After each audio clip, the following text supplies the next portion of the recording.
Good afternoon. My name is Carrie Patch, and I'm an Advocacy and Public Policy Assistant at National Youth Advocate Program. Hi, good afternoon. Kristen Diaz, also with the National Youth Advocate Program as a Advocacy and Public Policy Assistant. Good afternoon. My name is Jackie Glass. I am the Legislative Affairs Manager for both Hartgrove Behavioral Health System and Garfield Park Hospital. Thank you. Good afternoon, everyone. I'm Roshita Pandey, and I work as a grants manager at Metropolitan Asian Family Services. Good afternoon, everyone. My name is Radhika Subramanian, and I am a public benefits coordinator for Metropolitan Asian Family Services. Good afternoon, everyone. I'm Dr. Sandeep Surti. I'm a manager at Soft Landing Labs. Good afternoon. I'm Dr. Praveen Patel, work for Medstar Lab.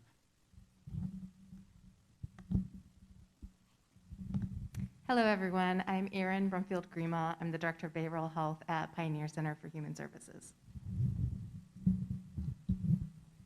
Good afternoon. I'm Dr. Wanda Parker, and I'm the VP of Clinical and Therapeutic Services with Aunt Martha's. Hello, I am Jay, Director of Family Wellness at Hanul Family Alliance. Hello, I'm Bruce Braggins, St. Anthony Hospital crisis worker. Hi, good afternoon, everyone. Carmen Gonzalez with Metropolitan Family Services, Clinical Director of Behavioral Health.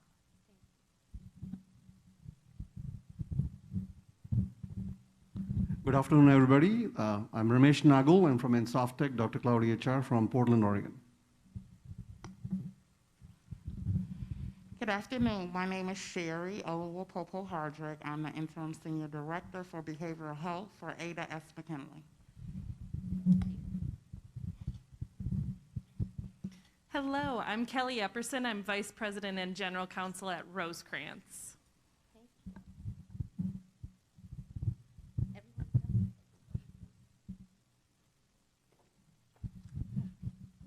Good afternoon. I'm Dr. Tariq Bhatt. I'm a family physician and also Vice President of Health Affairs at Access Community Health Network and President of Chicago Medical Society. Thank you.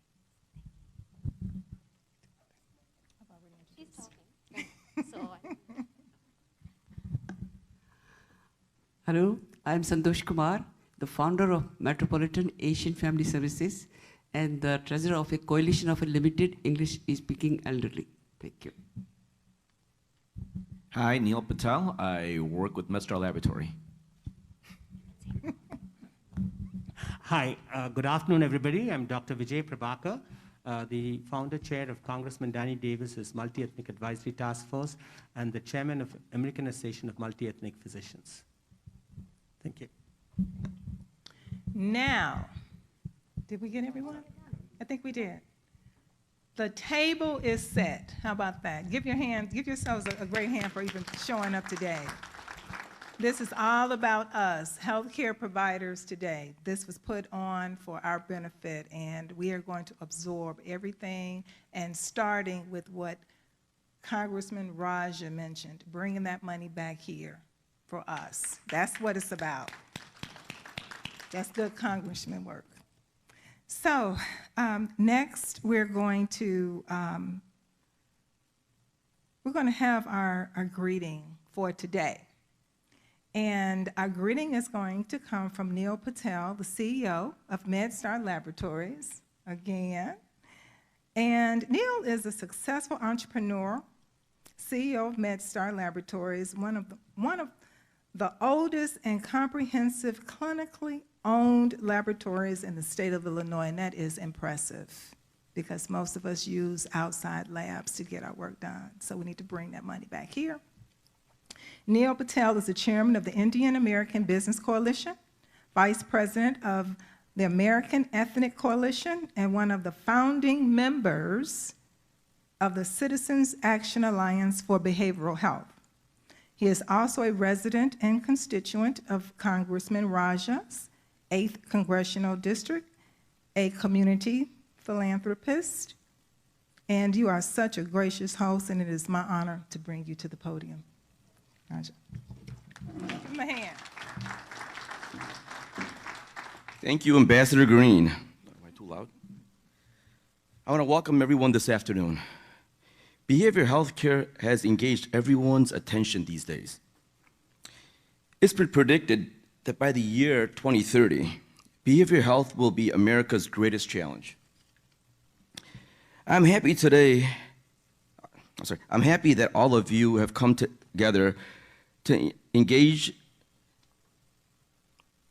the attention of our elected Congressman Danny Davis, who will be here. Here he comes, Mr. Danny Davis and Congressman Raja Krishnamurthy.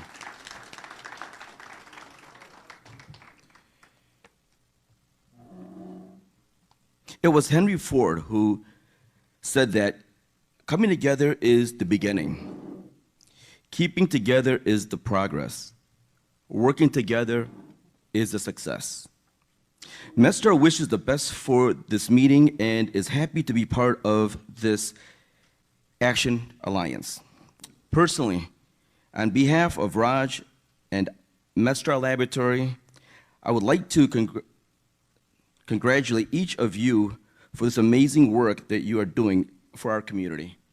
Thank you.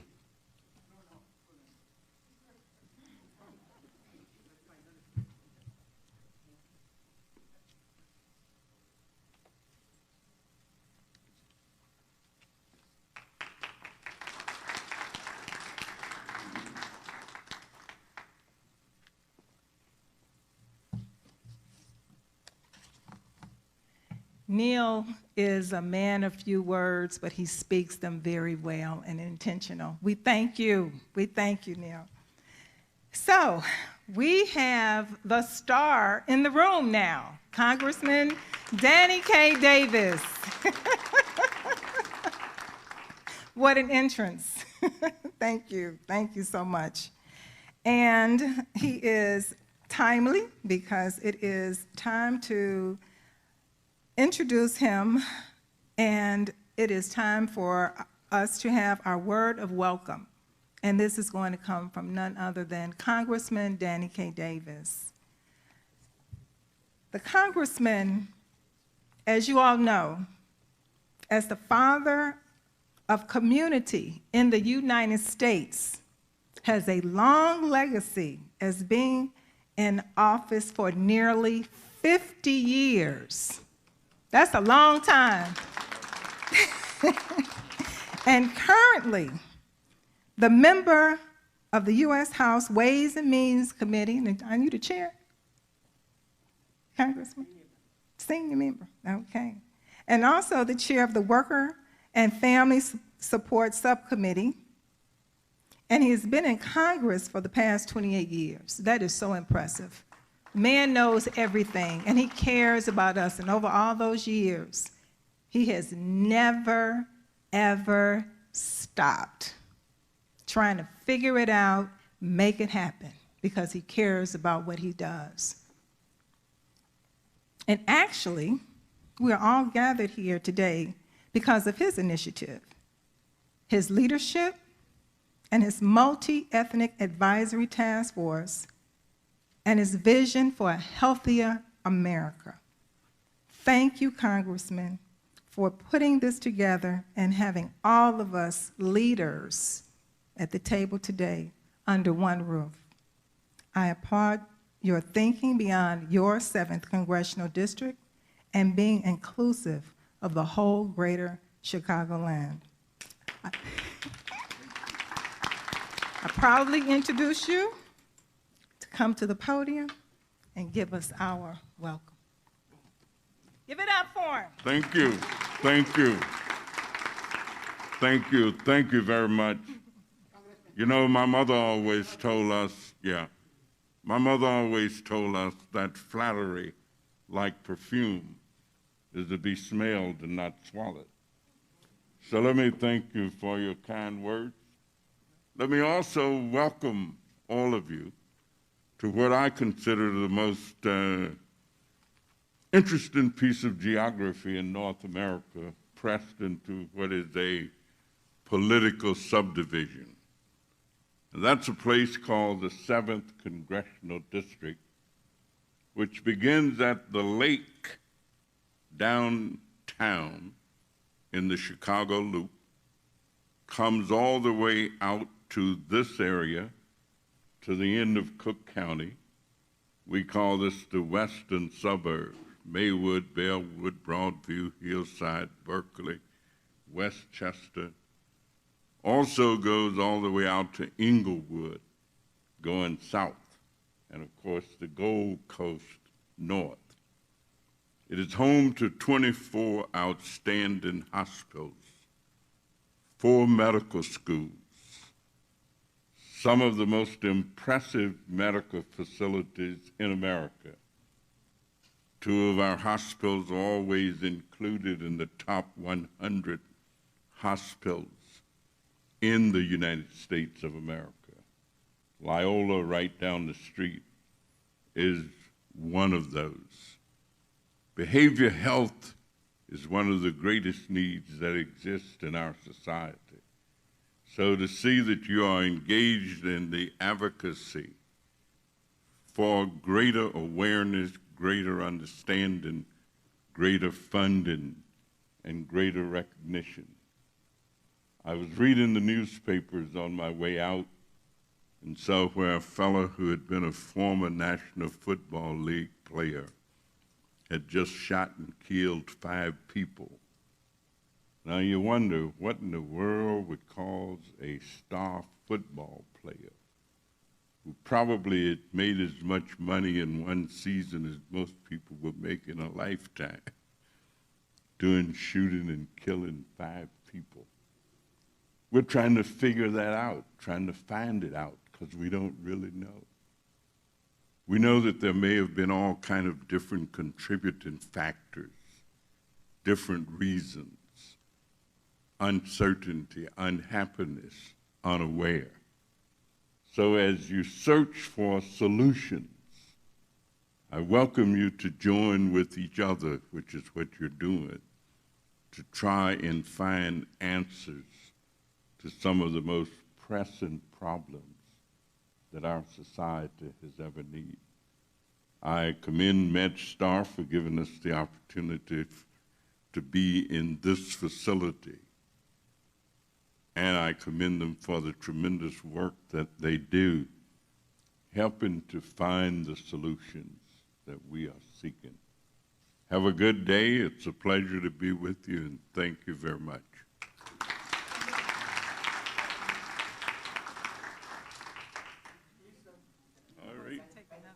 All right. Let me tell you, I just had a photograph sent to me this morning from the White House, picture of myself and the Vice President the other day. And so I've been showing it around, so maybe I'll show this. He was not the photographer.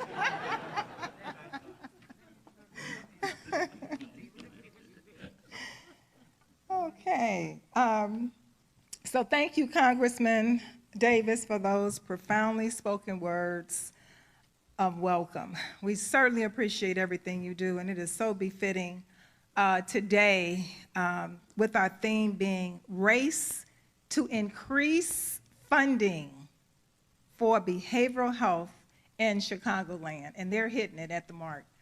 Congressman Raja just spoke of, I don't know how many millions of dollars that he is helping to orchestrate to come back into our community, and this man here heads up all of what the appropriation. So we are in the right place at the right time today with commitments that mean something from these strong leaders and powerhouses in the United States representing the state of Illinois on our behalf. So we should be tremendously humbled to be assembled here today in the presence of these 2 strong congressmen. So next, we are moving right along in our agenda, and we will now have opening remarks from Dr. Tariq Butt, who is the president of the Chicago Medical Society and also the chairman of the Citizens Action Alliance for Behavioral Health. And it is my pleasure to speak about Dr. Butt today. The Chicago Medical Society is the oldest organized medicine group of America, 180 years old, and has over 17,000 practicing physicians in Cook County. The Chicago Medical Society is doing pioneering work in the field of preventive and community medical medicine, and also in the area of chronic diseases, and interestingly enough, also in behavioral health, which is very impressive. Didn't steer away, put that primary health and behavioral health together. And what do we call that today? Integrated health. Come on. That's what it's about, putting those two things together to make people well, holy. And this is an awesome time to be at the table doing this work. Dr. Tariq Butt is also a well-known physician administrator, currently serves as a senior vice president of Access Healthcare and Mount Sinai, and we all know, chairman of the Citizens Action Alliance for Behavioral Health. I bring to you Dr. Tariq Butt.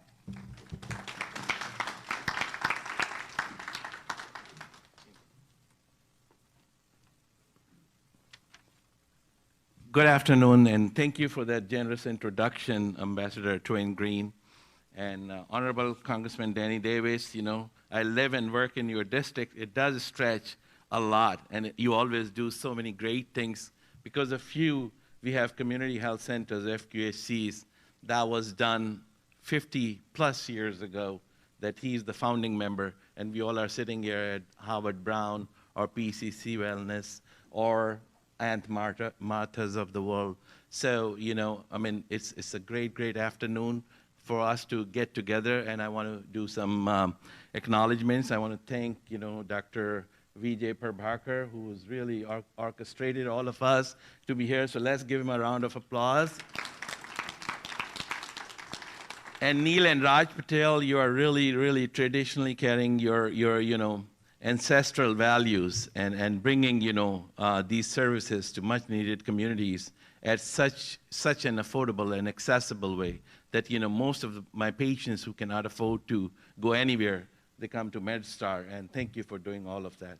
And you're really keeping minorities also, you know, access to healthcare for minorities available for them at all given times. So thank you so much for that.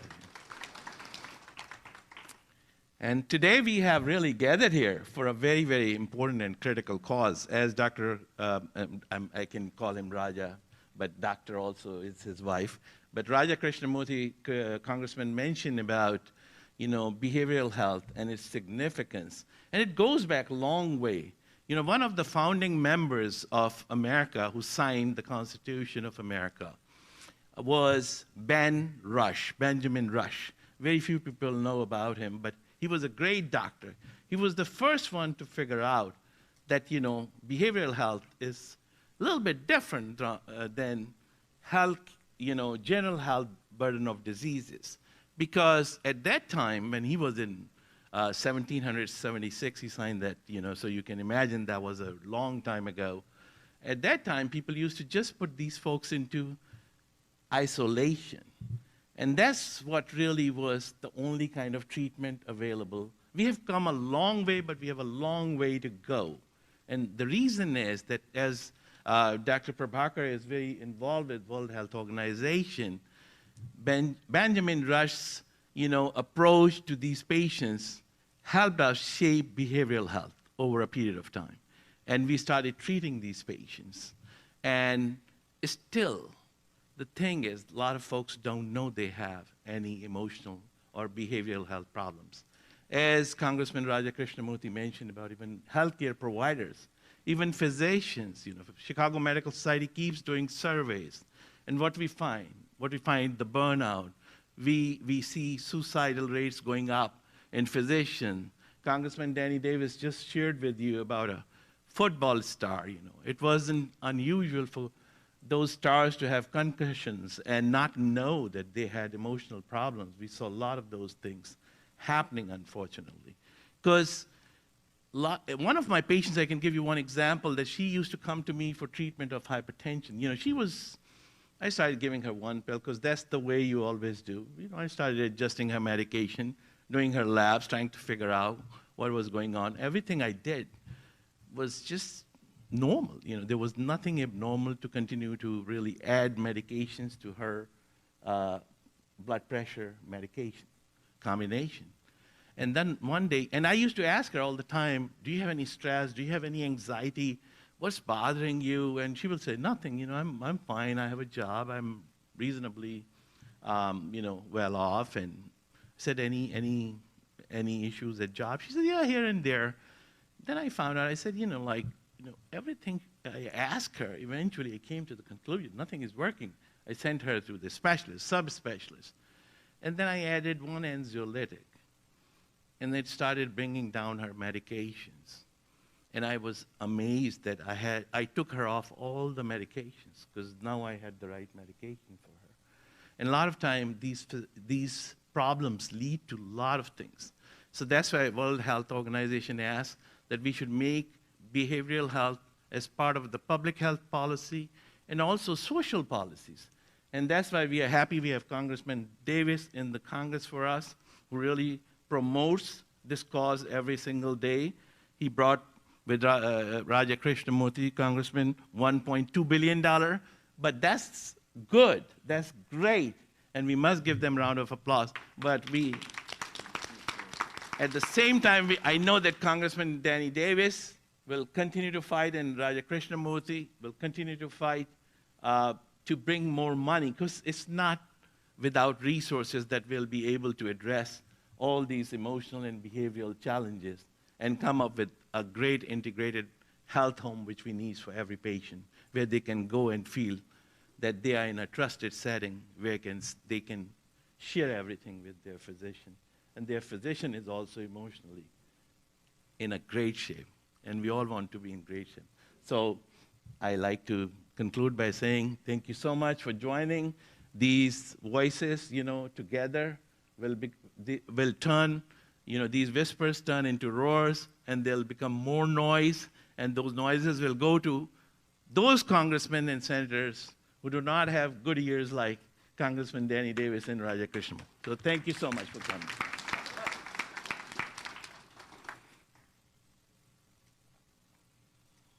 If I can take a point of privilege, I want to acknowledge Neli Vasquez, because she really does give a lot of home to these homeless veterans and socially isolated folks. Thank you so much. Great to see you.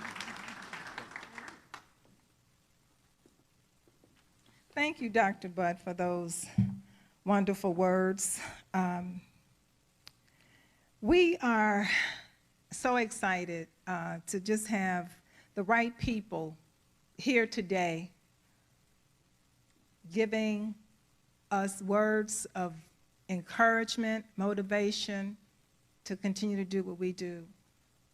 It's not every day that we get to come together, and during COVID, we've not been able to get together, you know, much at all, you know, unless it's on a Zoom, but to, you know, to come out today and even in our masking and social distancing as much as we can, we did it, and this is where we should be today. So, great, great, great, great. Now, I don't know if we're going to get dazzled with anything, truly dazzled with anything, but next is dazzling with the stars. So I don't know what he has up his sleeve here, so I'm going to see. He wants to be my twin, and, you know, some things do happen when you have two people rolled up into one. So next, we're going to hear from Vince Gredich, who is the Vice President of Medstar Labs, and he's going to give us a briefing on Medstar Laboratories. Give it up for Vince.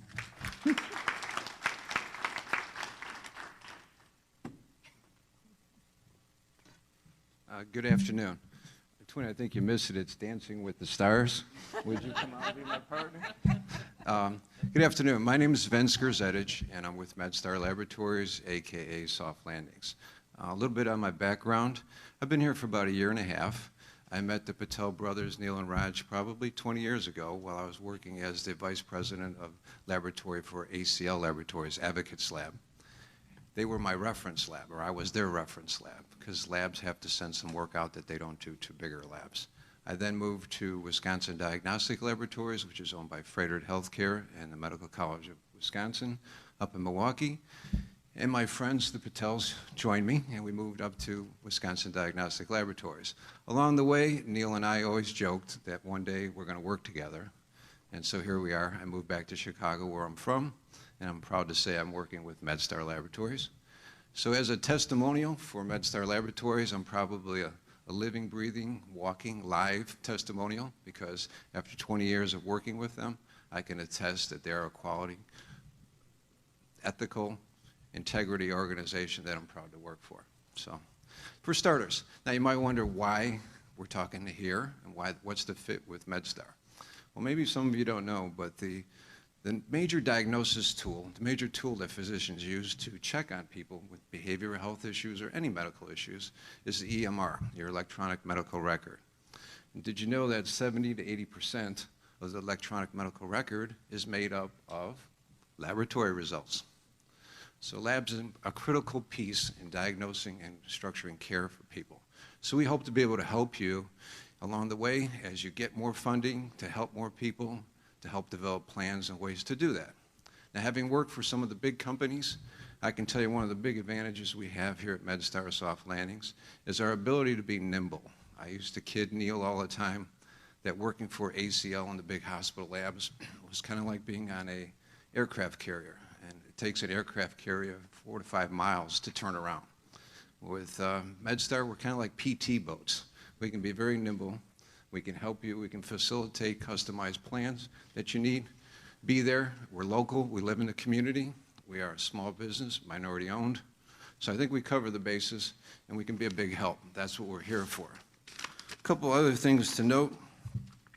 Soft Landings is an affiliate sister lab of Medstar Laboratories. So we're doing the drug testing through Soft Landings. But we are a comprehensive laboratory, so we can do everything from blood work to drug testing, urine collections, et cetera. We do EMR. We talked earlier about the electronic medical record. We are readily available to interface to numerous, pretty much any electronic medical record system you have out there, which will give you the results interfaced at no charge. We have local support, hundreds of courier routes running daily. What else? We have all the managed care contracts you'll need. We're well contracted with the Illinois PHOs, so we can take care of you in that regard. And we're very nimble. So if anybody needs any customized plans to help along the way, we're here to help. Just give us a call. You can call me personally if you need to. We have a dedicated local sales team. So that's all for me. I thought we were going to have someone from the drug testing talk, but I don't know if Dr. Fahmy showed. No. Okay. So any questions for me while I'm up here? Nobody's taking questions. No? Go ahead.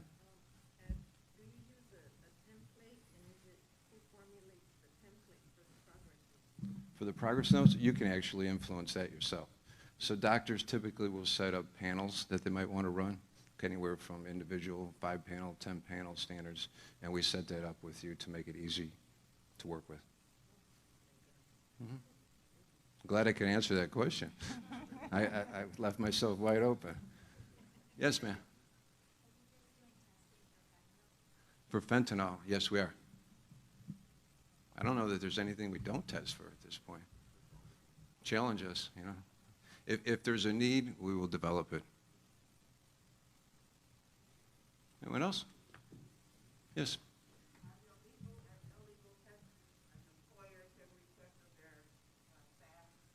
Illegal and legal. I would leave that up to you, I guess. I'd take the fifth of that. Our role is to do the testing. We can support you and give you some advice through our legal attorneys, but really it would come down to what you need to do and what you think is best, okay? And accordingly, we will do the testing. And we will provide legal, compliant, HIPAA protected information. You can count on that. Hmm?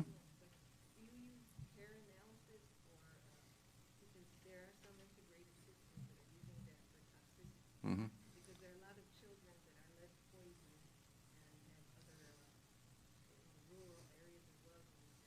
Dr. Sanjay, you want to handle that?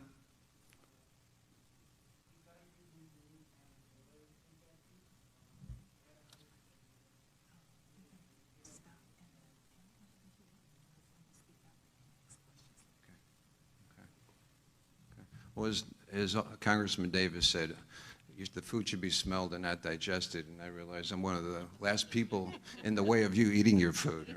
So thank you very much.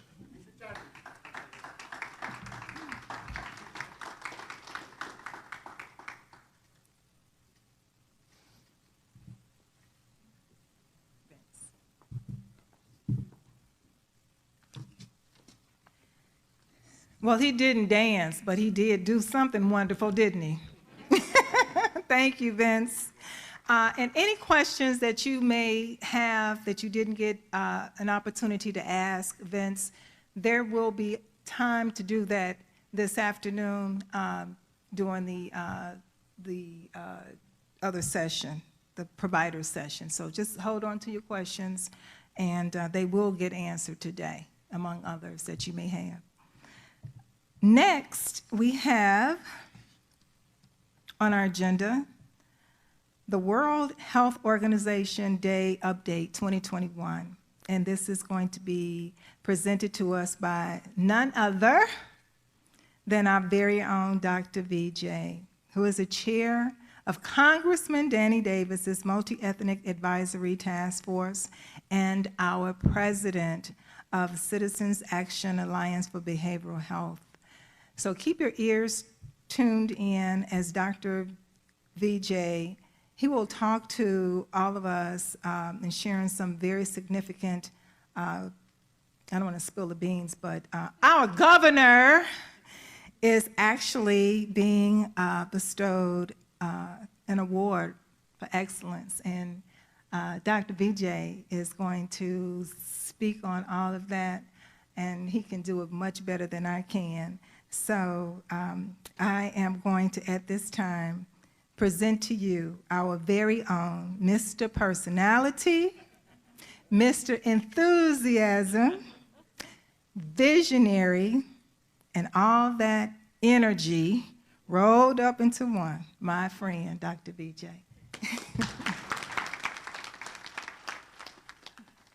Good afternoon, everybody. Thank you, Twin Green, Ambassador Twin Green, for that very kind words. Well, on behalf, I just want to do a quick, brief update on the World Health Organization. Was founded on April 7th, and every year the World Health Organization Day is celebrated throughout the world. And for the last 30 years, a multi-ethnic group of us have been identifying an individual across the world who has made significant impact during that year for being towards the healthcare system. And this year, the awards jury, which included Dr. Tariq Butt and several other ethnic people, Dr. Zenobia Sowell and others, have unanimously decided to award the World Health Day Organization Day Award of Excellence 2021 to Governor J.B. Pritzker for the outstanding work he has done in the state of Illinois in safeguarding us and nurturing us during this COVID pandemic, and his ongoing efforts and the whole team. And as Congressman Danny K. Davis best described, it would be a role model how all of us in Illinois are combating this COVID pandemic. So I just wanted to add that there's several of you great healthcare providers who are in this room, and all this came about by our legendary Congressman Danny K. Davis. Please give him a big round of applause. Mental health issue and community health is very dear to our Congressman Danny K. Davis. As you can see, he has carved out 4 hours of his schedule today to be with us, to listen to all of you, to know what the actual ground realities are, and how he could advance Congress into getting the correct resources for y'all, not only funding, getting the actual digital age, what you're in technology. Somebody referred earlier to electronic medical records. So Congressman Danny Davis, of course, he's got 7-day honorary doctorates already, but Congressman Davis, this is really special to him. When we did the Gandhi King Summit, he wanted it to be around the challenges of behavioral health during the COVID pandemic. The Chicago opioid crisis has struck him, and he wants to do something in his lifetime to make that change, not only in the 7th Congressional District, my friends, across the state and beyond the borders. You'll be happy to know that this event is being broadcast YouTube live across the world today, with all the significant World Health Organization stations, including in Asia, Africa, and Europe. People in Finland, India, Nigeria, Ghana, Brazil are paying particular attention. They want y'all, the leaders in behavioral health care today in Chicagoland, to share your challenges, your successes with them. And wrapping up on that, this initiative of Congressman Davis, which is rolled into the Citizens Action Alliance for Behavioral Health, with such a wonderful ambassador, Twin Green. Give it up to her. My God, she's awesome. Seeing her moderate today's session and how well she's pulling us all together, I want to salute you, Madam Twin Green, for this excellent opportunity, and continue this great journey you're taking. It's a great responsibility, and thank you all for spending time out here.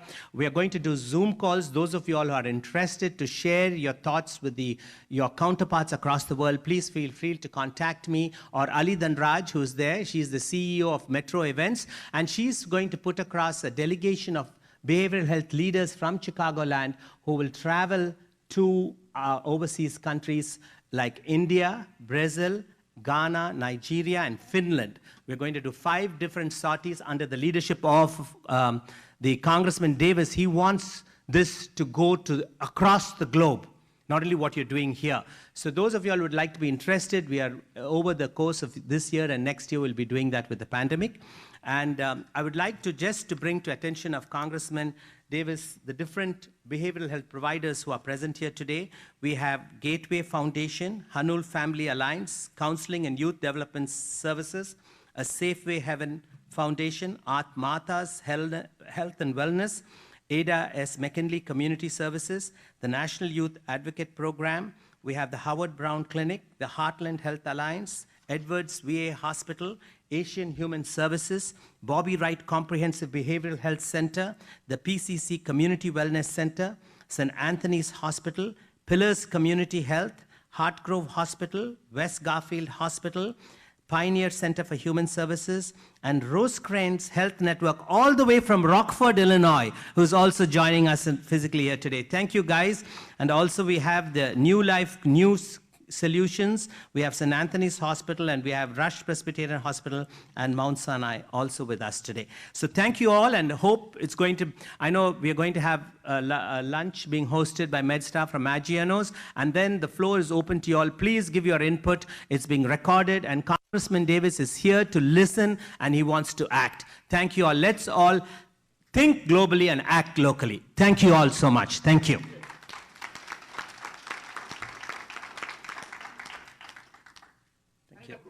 No, you got to hold that. And because I am the moderator today, Dr. VJ, I wasn't on that list because I'm at the top of the list.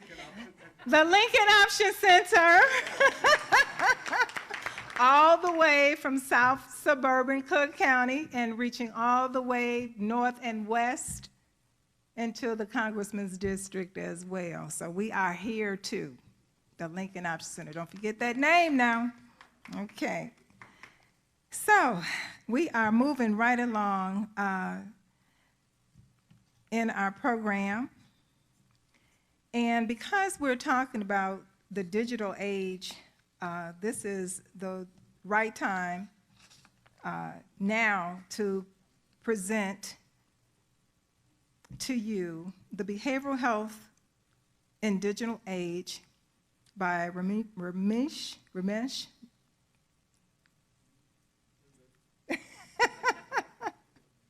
I am so sorry. That should not have happened. I am so sorry.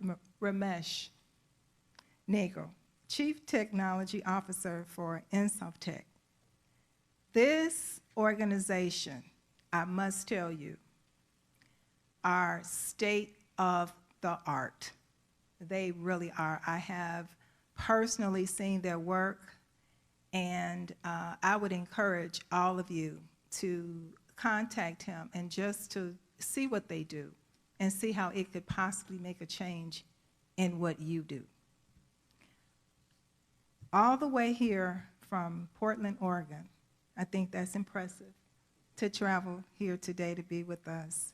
He brings over 23 years of experience delivering creative, out-of-the-box, custom solutions involving web services, client-server applications, healthcare solutions. And he's also played an integral role in the design and development of Dr. Cloud EHR, and that's what I'm speaking about, and he's going to speak on. One of the most state-of-the-art electronic health record platforms that, again, I have ever witnessed. And I bring to you Ramesh. Give him a hand. It's power coming.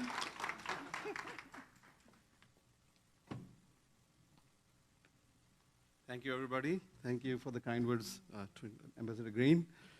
And I feel very privileged today, to be able to talk in front of you. So thank you, Dr. Prabhakar and the Citizens Action Alliance for inviting in Softtech to be part of this program.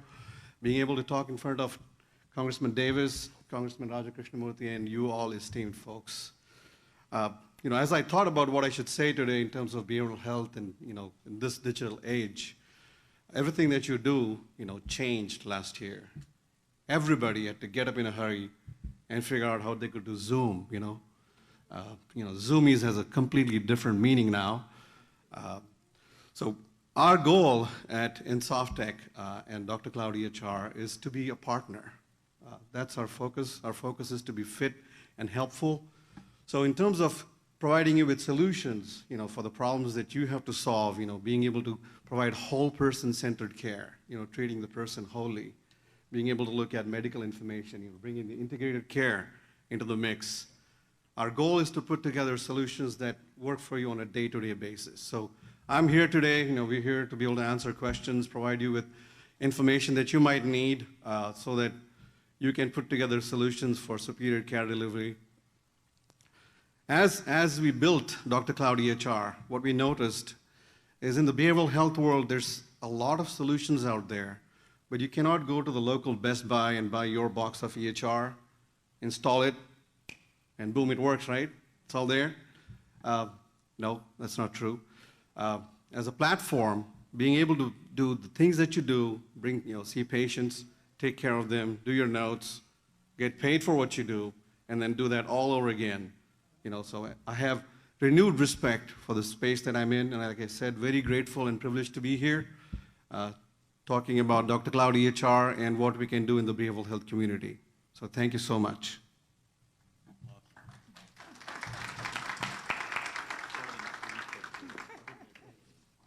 Thank you so much for that. And please do take advantage of the opportunity of his presence this afternoon and learn more about what he has to bring to the table. So we are at a very good point in our program. And we are now going to hear from a woman that I think is just so full of passion, delivering our Gandhi King Summer Report. This woman is Dr. Mrs. Santosh Kumar.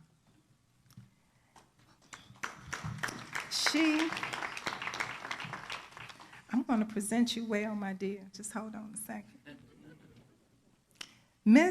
Dr. Mrs. Kumar is a counselor, an attorney, professor, community leader, and businesswoman.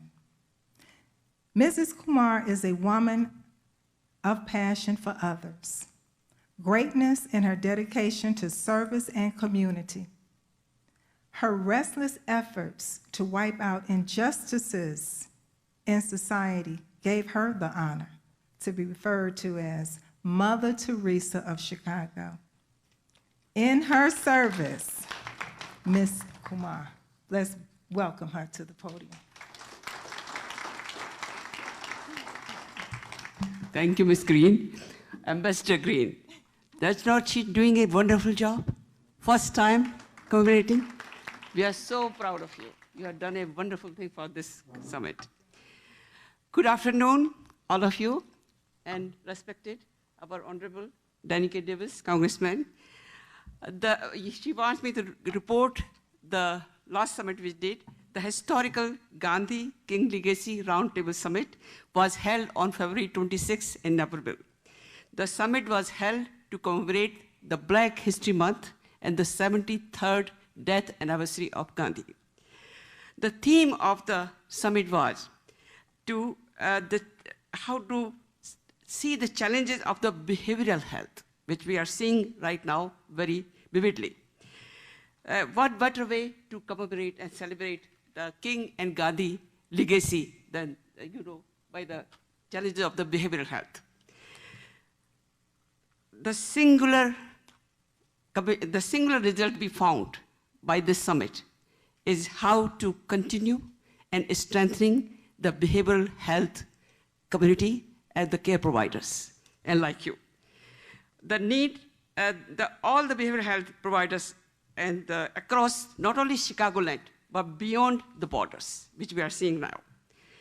Thus, the report about I say, and the singular result which we found, the need to continue and to do the behavioral health, and thus the Citizen Action Alliance Behavioral Health Chicago was born.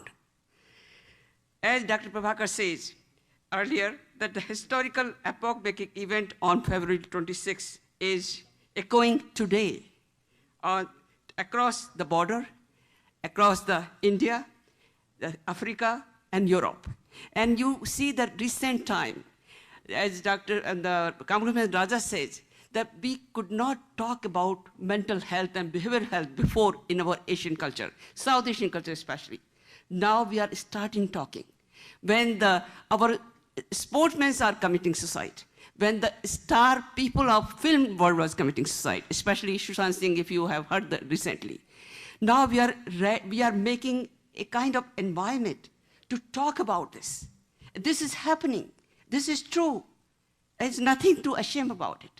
So this is the time, and I congratulate all of you, the health providers, and I really want to congratulate our respected Congressman Danny K. Davis, who is so committed, so passionate for our health of communities and the mental and behavioral health. Thank you. Thank you.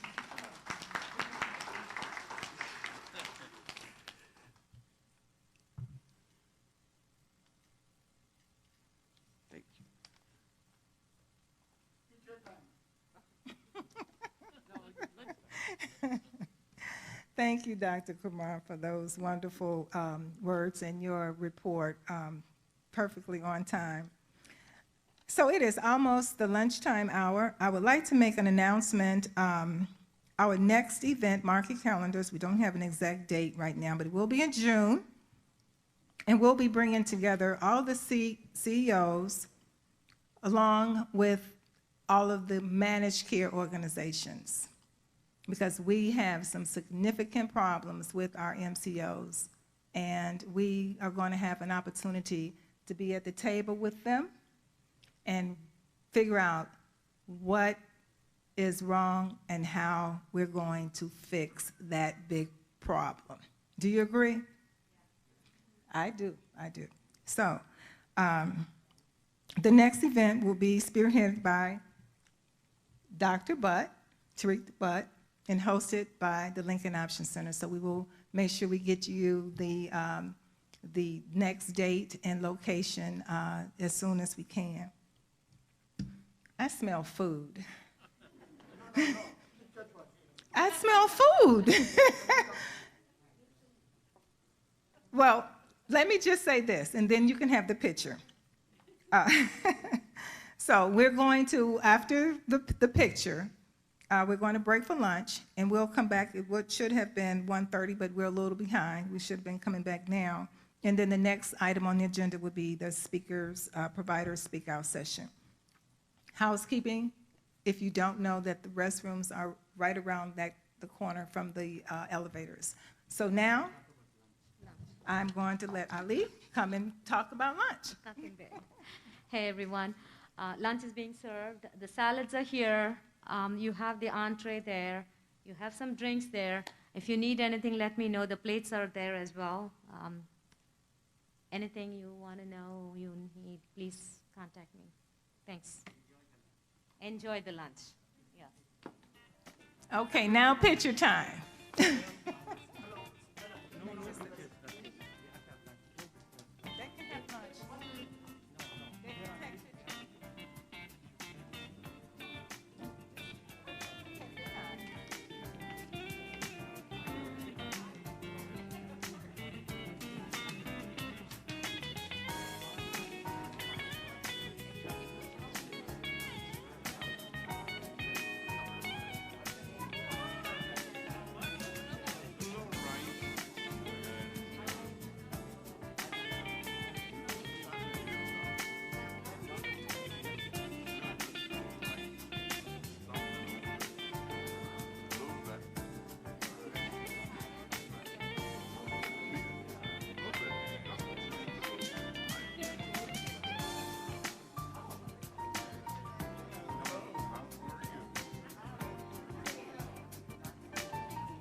from you can give, it won't be returned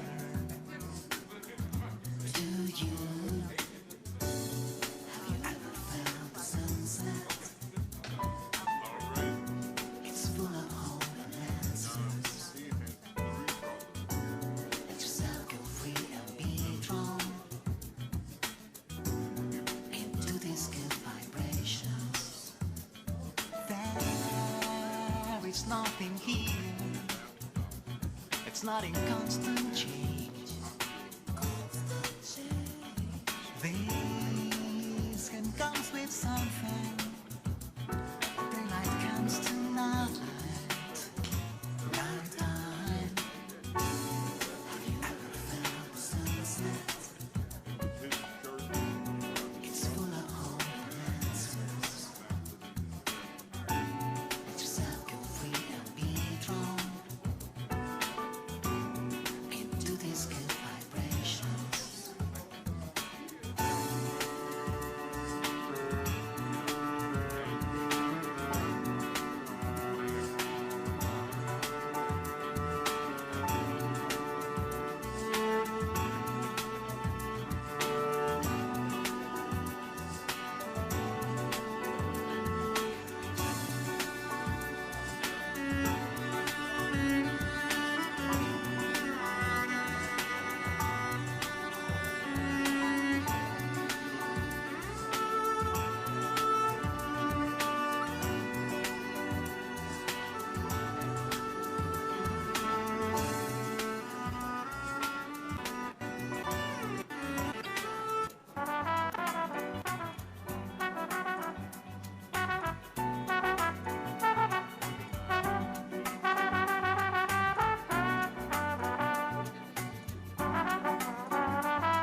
Everyone, the desserts are out as well. Go help yourselves to some desserts. Thank you.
Hello, everyone.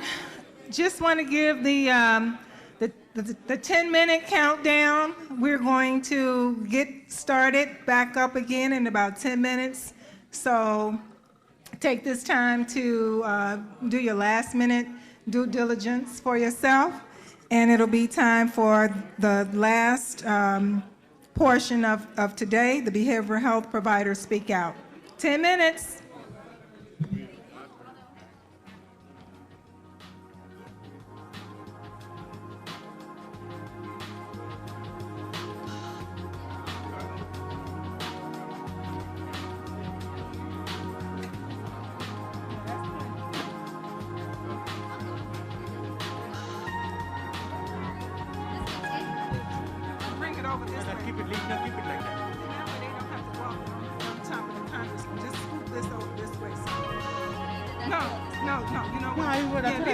They come in with it.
Okay, it's showtime. Show and tell. 20, 19, 18, 17, 16, 15, 14, 13, 12, 10, 9, 8, 7, 6, 5, 4, 3, 2, 1. You did an awesome job. Thank you. That was the countdown. So, it is the top of the hour for the behavioral health providers speak out. This is the time that you get an opportunity to talk about your successes, your challenges, and anything else that you need to help you within your organizations. And the congressman is here to hear. He's here to answer any questions that you may have. And then at the end, we still have time for Ramesh to come up. Any questions that you may have for Insultech, you'll have an opportunity to ask him any of those questions. He is here all the way from Portland, Oregon. Take advantage of his presence today. And the logistics of how we're going to do this, all of you have RSVP'd, so I know who you are. And I will be calling on you. And then you will have your time to come up to the podium. Don't be shy. And have your say. Okay? So if that sounds good, Congressman, you good? You need anything? All right. Okay. So, Ali, the hand here. Oh, you good?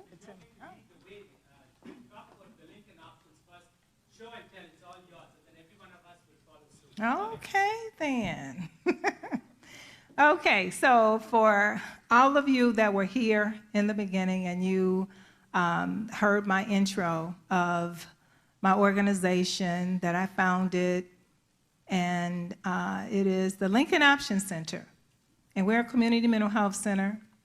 We have been in this marketplace for 28 years. I've been doing this work for far longer than that because of the challenges that I had personally with my own child. So this is life's work for me. Happy to be in this place right now, but we service the population of a very diverse population of people across all ages, children as young as age 4 all the way through seniors.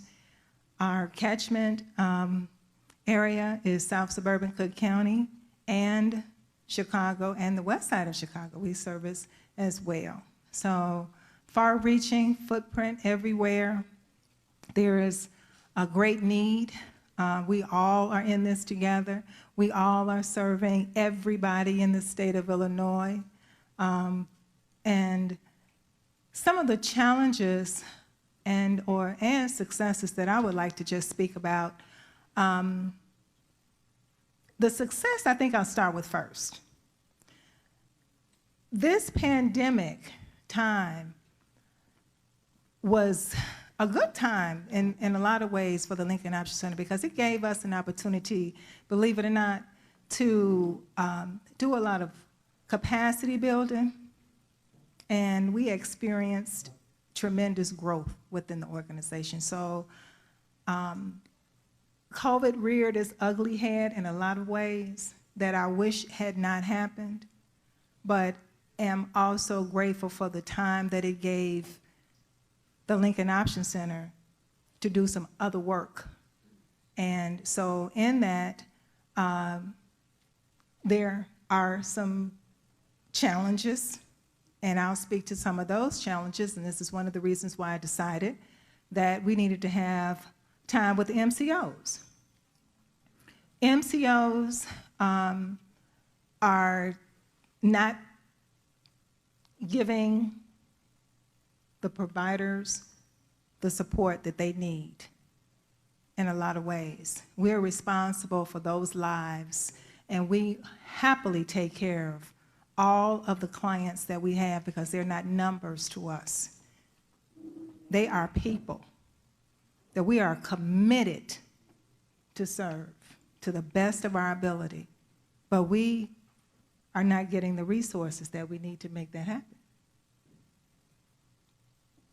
So that's my challenge. I don't know what yours is, but you'll get an opportunity to speak on yours. The other, with the billing aspect of it, is ever changing. It's always something. You provide the service, you can't get paid. You provide the service, you're not getting paid the amount that you should. You provide the service, and it's something, something, something, something, and then you need more systems. So it's always an ever-changing time, but our commitment hasn't changed. Our commitment to this work hasn't changed. So they need to step up to the plate and be a real partner to the providers.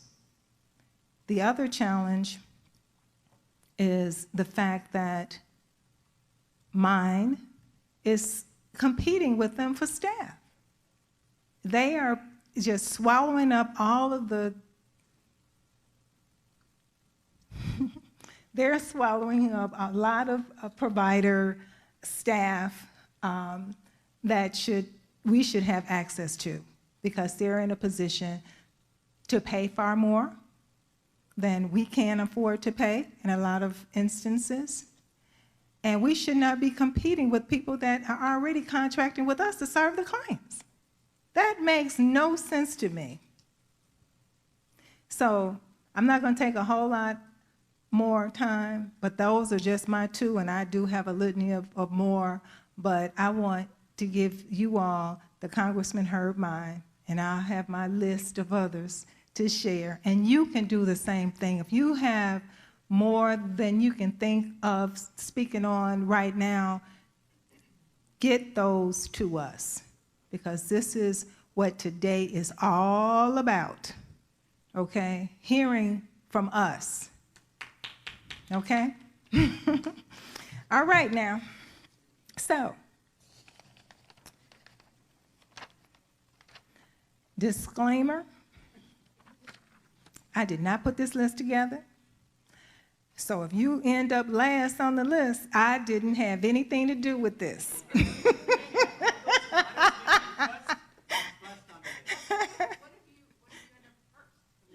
I had nothing to do with that either. I'm not going to take credit for any, but yeah, I'll take that one. So we are going to start. So when your name is called, your agency is called, please come up. You're going to come up this way so that we're not walking over the congressman. You're going to use this space right here and just come up and say what you need to say. Please be cognizant of time, too. We don't want, to give a dissertation. You've got 5 minutes. Is that all? Okay. Okay. So it's your agencies, your successes, and your challenges. And you have more time to elaborate after, okay? All right, so here we go. Wanda Parker. Oh, wait a minute, wait. Oh, well, come on, I called your name. No. Oh, you're waiting, you were first. Oh, Dr. Teresa, I'm sorry. He gave me the... Okay, see, that's why you said that. She's the Senior Vice President of Gateway Foundation. That's why you said that, right? Exactly. I get applause. I haven't said anything yet. Good afternoon. I'm Dr. Teresa Garate. I'm with Gateway Foundation. I see lots of friendly faces. It's nice to see everybody in person and not on a Zoom. Yay. So I'll be brief. Gateway Foundation, wow, that sounds really loud. I probably don't need that. Gateway Foundation's been around for 53 years. It's a year younger than me. And we're addiction medicine. We do substance use disorder treatment all over the state of Illinois and in 7 other states. So we are in 8 states total. And actually, I'm glad I'm going first, because usually substance use comes after mental illness. And it's very rare that we start talking about substance use before we start talking about mental illness. But obviously, about 80% of the people that we see have a co-occurring mental illness and a diagnosis. And what sets us apart a little bit is that we see people in community, and we also see people who are justice involved. So outside of the state of Illinois, we see people who are in the departments of corrections, whether they're in community corrections or within a department of correction. And that really gives us a really big view on the issue of addiction and mental illness. We're a nonprofit. We've been around, like I said, for 53 years. Most of our community services are here in Illinois, so we have services all the way from the northern region in Lake Villa, all the way down to Carbondale and Caseyville, so all over the state. So we serve everybody in your district, Congressman. And one of the challenges that we saw during the pandemic is that people stopped coming to treatment. People were scared. So on any given day before the pandemic, we had about 550 people in our beds across the state of Illinois. Just talking about Illinois right now. And in the height of the pandemic, so in March, that number went down to 90. So first of all, obviously, it hit us financially. That's, no butts in chairs, no butts in beds, no income coming in. But also, people were dying because they weren't coming to treatment. People were scared. So now we're back up to about 350, but we're still coming up to a shortfall. So one of the things I think that we learned right away is that while we were all focused on the global pandemic, we forgot about the companion crisis, right? The overdoses, the mental illness, the people suffering, and that number grew. So quickly we had to make sure that we were talking to people and saying, we're still open. We've put protocols in place. So we created COVID positive units within 3 of our locations. We did testing right away. We had intake pods. So if you've been to a residential treatment facility for substance use, and even if you haven't, just kind of imagine, a campus with different buildings. So we created spaces. We tested everybody. We tested all of our staff. We were joking that, it was like we had money for PPE, but we couldn't find PPE. So we were making our own. So some of the same challenges that all of you, I'm sure, struggled with. So with all of those things in place, we were quickly able to pivot and continue providing services. And the other thing that we did, and which I think is one of the few nice outcomes of the pandemic, is we instituted telehealth. So for those of you who do not know, telepsychiatry has been around for a long time, but for addiction medicine, it was never paid for. So we were not able to do it. We were not able to run groups. We were not able to do any of telehealth at all, other than one-on-one telepsychiatry. So this really was a big change. And actually, it's resulted in us continuing to expand that. So now we have virtual programming across the state, and even in some of our other states, where people actually prefer to stay in virtual telehealth, accessing their groups. So if you think about Illinois, we're up here, but most of the state is rural. 70% of the state is rural. And for some people, they couldn't ever make it to one of our facilities. So they came to residential, and then when they were stepping down to outpatient, they couldn't drive 60 miles. So now they're able to access treatment from their home, and that is growing. So again, some of the challenges, some of the successes. I know I'm probably running out of time, so I'll be very quick. So 2 things to remember too is in mental health, and we treat people in mental health, there's opportunities for housing, permanent supportive housing. But for addiction, people with the primary diagnosis of substance use, there's very little funding for recovery housing. So an area to look at is recovery home and recovery supports and continued telehealth. Thank you so much for the opportunity to share. Thank you. If I could ask you a question. Yes, sir. I know that Gateway has a long, desirable history of treatment in the addiction space, and is one of the most noteworthy organizations in the state of Illinois.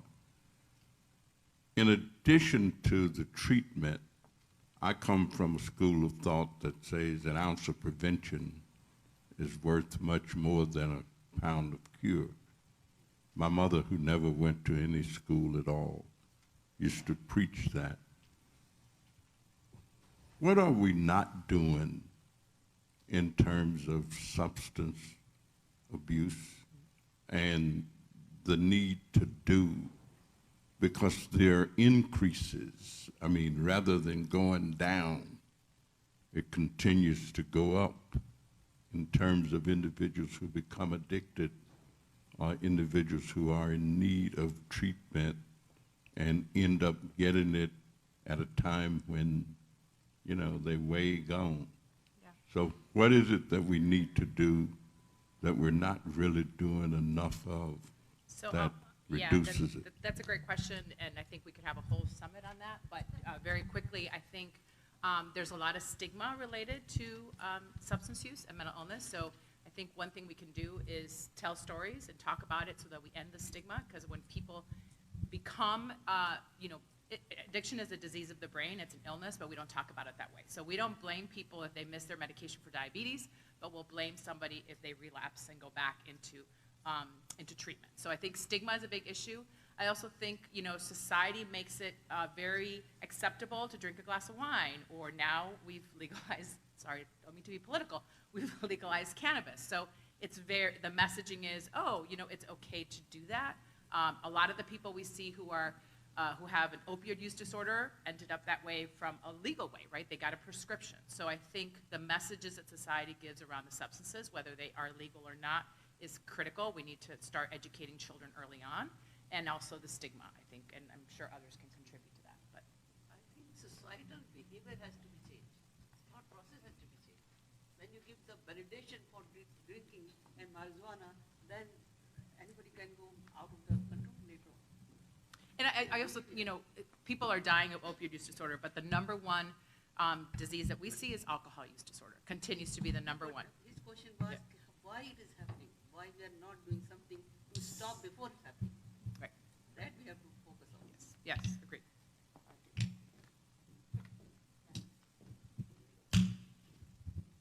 Okay, thank you, that was great. So I'm going to say this too.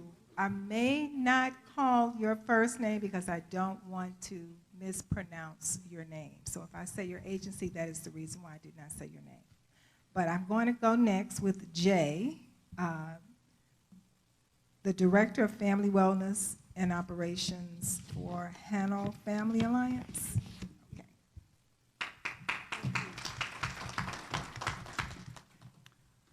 Hello, everybody. I am Jay, the Director of Family Wellness at Hanul Family Alliance. And Hanul Family Alliance is a social service agency working for Korean American population in the city of Chicago, Cook County, and Lake County. So we have 3 offices. We are providing services in home care services and public benefit assistance services, citizenship application, and also education program, and also the mental health counseling program. So our mental health counseling program is still pretty new. It's been only 3 years, even though the Hanul Family Alliance has been here for 30 years so far. So our services, the mental health services is not well known to the Korean community yet. So as you may understand, there is a strong stigma against the mental health services for our community, Korean American people. So we are making a hard effort to let them know there is help available. So we are trying to collaborate with other Korean community support agencies and Korean medical doctors and hospitals and then other counseling centers. So it is a pretty time-consuming effort to reach out all these different individual agencies. But the thing is, we don't have many staff available at our agency, especially for the mental health counseling program. So we are kind of a desperate need to support more staff members for developing our program. One of the issue for Korean American community after COVID-19 pandemic might be the domestic violence issue. So we have seen the substantial increased number of reported domestic violence issues within our community. But however, I assume that the bigger problem would be the unreported cases of domestic violence issues within our community. We don't know how many there are. You don't have a capability to investigate this issue within our community. And as I said, it's because there's a strong stigma against the mental health issues. Probably they do not seek out help. So I think the consequences of this issue would be long-lasting. I think that would affect our next generations, our Korean younger generations.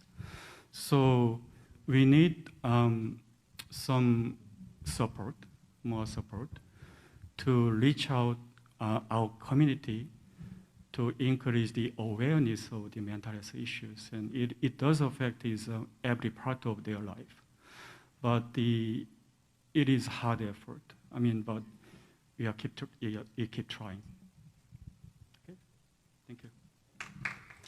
Could I ask you, does your agency get many complaints from your clients in relationship to acts of hate crimes or derogatory treatments, or come into contact with much of that? Or if so, do they mention it as they come to see individuals? That's good.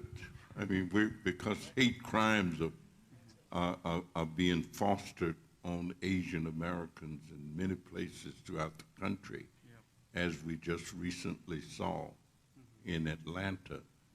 But we also had a great rally last Saturday in Chinatown with lots of expressions of people who were expressing concern. Plus, I also serve on a committee with the chairman of the Asian Caucus, Judy Chu, who lives in California. And Judy makes mention of this quite frequently as something that people are experiencing in different parts of the country. Chicago and Illinois, in many ways, is a very desirable state, and some of the problems that people have in other places, we don't have them to the same degree, but we do have them, and I think we have to guard against them. Thank you very much. Thank you. Thank you. Thank you, Jeff. We really appreciate your input. I'm going to ask if we could deviate just for one provider in place. Dr. Saphir has an emergency, but we really want to hear from him. So if it is okay, Neli, can we let Dr. Saphir? Oh, she's not here? Okay, then that worked out fine. Come on, Dr. Saphir. From Bobby Wright.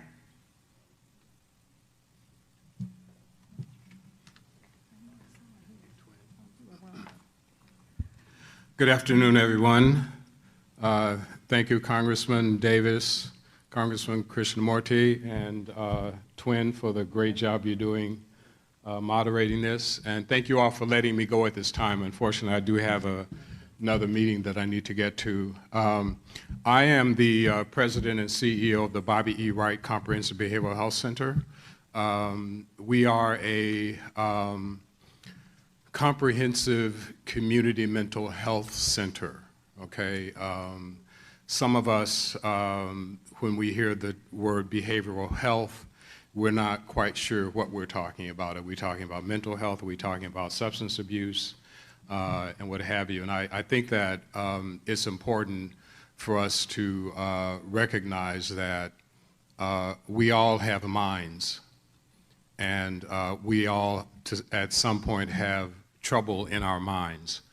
The World Health Organization defines mental health as a sense of well-being that is sufficient for one to participate productively in their community. And that's the definition that we use in our agency and the work that we do within the West Side community. The Bobby Wright Center was established as one of the first African American comprehensive community mental health centers under the Community Mental Health Centers Act of 1963. It came into being in 1973 under the leadership of Dr. Bobby Eugene Wright, who is a friend and colleague of myself and Congressman Davis. So our agency has maintained the comprehensive array of services that were required under the Community Mental Health Centers Act of 1963. Unfortunately, and this is one of the challenges we face, the funding for community mental health changed during the Reagan administration so that funding, instead of coming directly to community mental health centers via federal grants, the funding was shifted to block grants to states, and then state governments made the determination as to how that funding would be distributed. And in some cases, community mental health centers competed with highways and other projects. And then we have kind of evolved into this space now where we have the intermediary of managed care managing the funds that come to community mental health. And most of the managed care organizations really don't get it when it comes to what's happening on the ground. They don't understand the challenges that providers have in dealing with the members, their members that we serve. I'll give you an example. Someone appears in an emergency room complaining of having auditory hallucinations, they're hearing voices. Upon examination, the nurse and or the physician, if they're fortunate enough to have a psychiatrist or a social worker in the ER, they may make the determination that this individual doesn't quite meet criteria for inpatient treatment. It's 11 o'clock at night. Individual ends up getting discharged from the emergency department at about 1:30, 2 o'clock in the morning.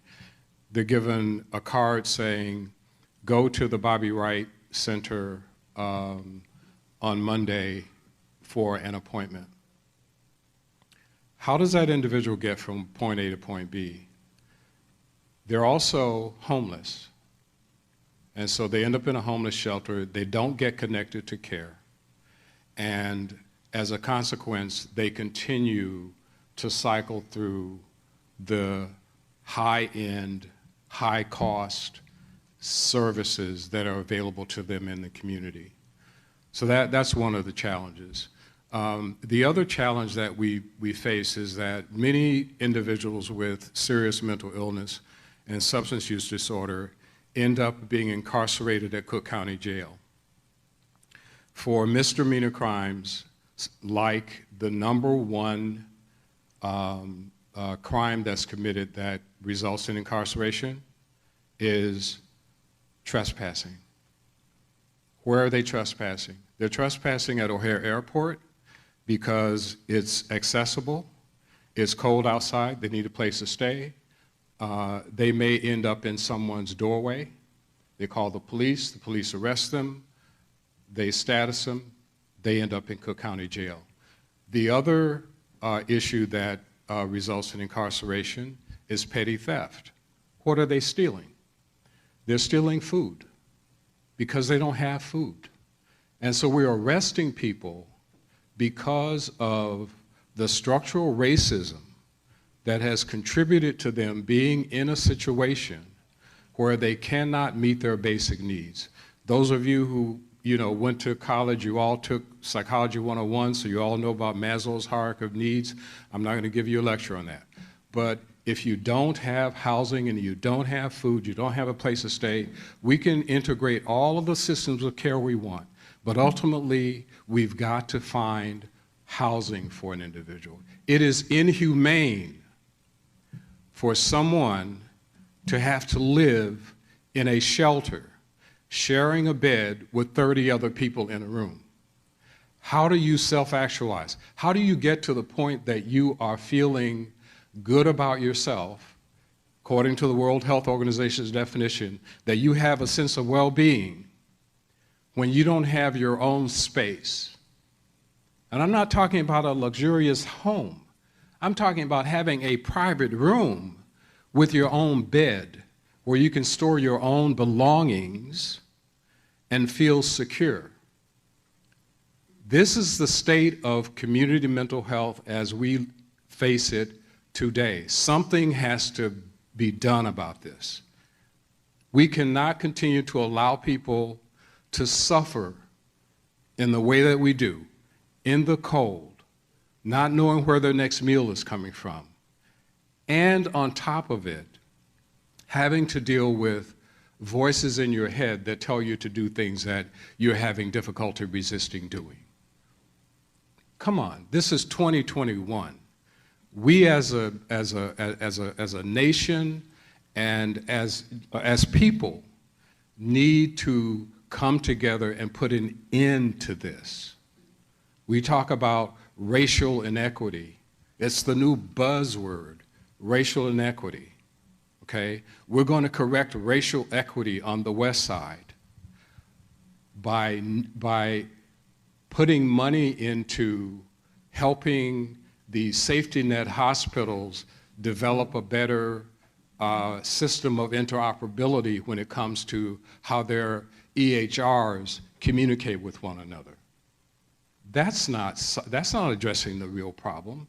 The real problem is we have people who don't have a place to live. And so we have taken on the challenge at Bobby Wright. Can I have 30 seconds? Okay. 30 seconds, okay.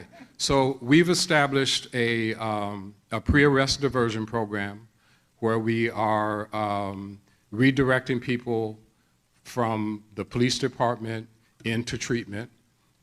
We've established street outreach programs where our staff are going out and actually getting people who are using substance abuse into treatment.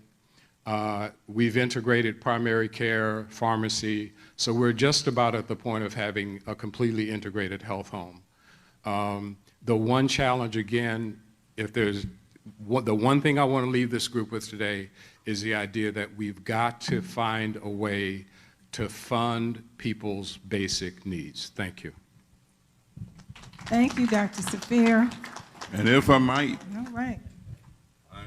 I'd just like to take a moment and commend Dr. Safir for his outstanding leadership of that agency.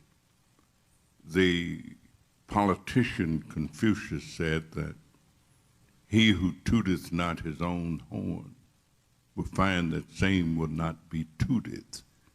I'm always pleased to note that I was a founder of the Bobby Wright Mental Health Center,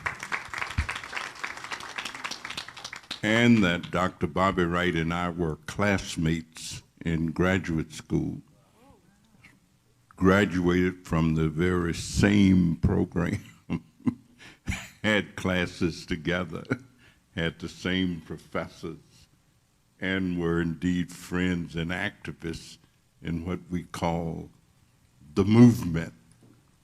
So the philosophy of Bobby Wright continues to live through Dr. Safir and the others who work there. Also, I have to commend the Illinois State General Assembly because cash bail is no longer going to exist in the state of Illinois, where individuals are lingering in the Cook County Jail because they can't pay a $100 fine to get out for a misdemeanor, or they just simply don't have the money to do it. So we're going to eliminate, or we have eliminated, the Illinois General Assembly just recently passed legislation, and the governor has signed it.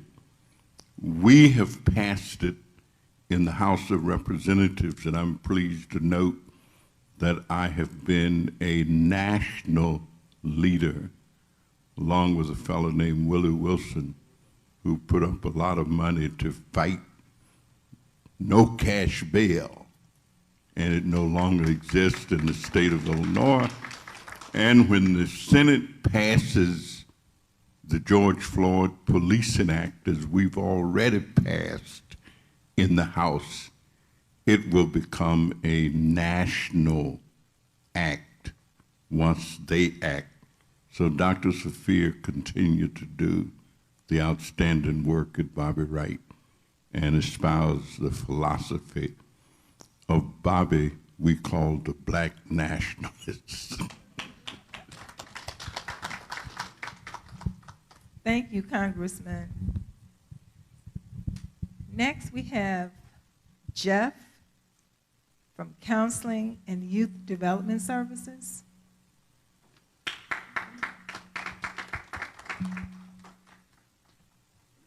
Hi, everybody.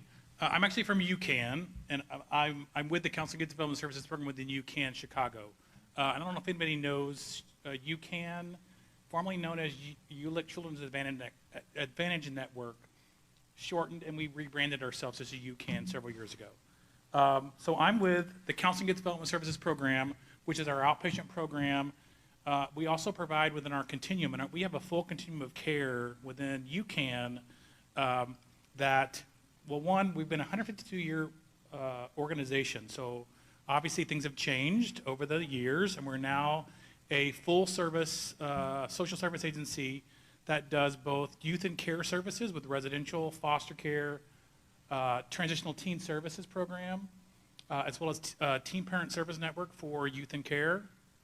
But we also have really focused on our community services, which is where I'm in Counseling Youth Development Services program, but also our violence intervention and prevention program, which has, I mean, the way I describe it is, you know, firemen, police run toward danger, the same thing that our staff in violence prevention program do the same thing. We provide the support to those youth and those families within that program, as well as outpatient referrals that we get. Our successes in this year have been the transition to telehealth. So when the pandemic hit, we were planning to move toward this, but we had to instantly kind of pivot, and our staff and our program has been acted very quickly, and our IT department also acted very quickly to support our staff from their homes.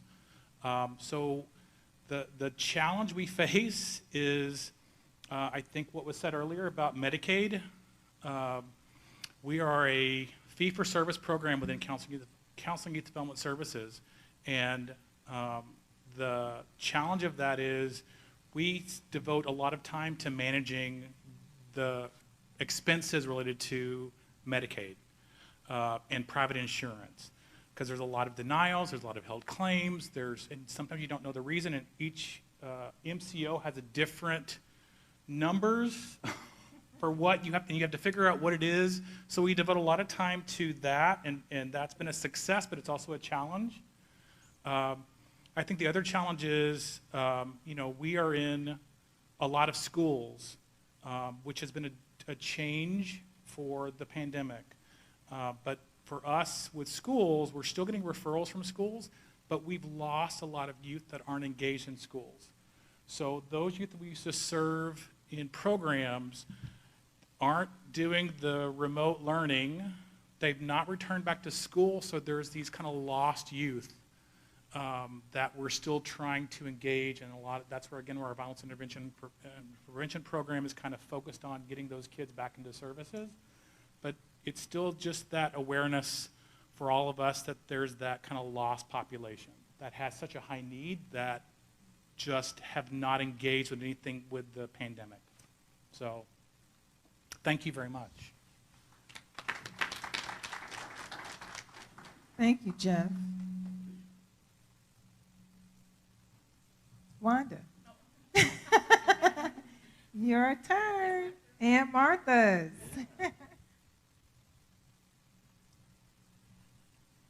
Hello, everybody. I'm Dr. Wanda Parker. I'm the VP of Clinical and Therapeutic Services with Aunt Martha's Health and Wellness.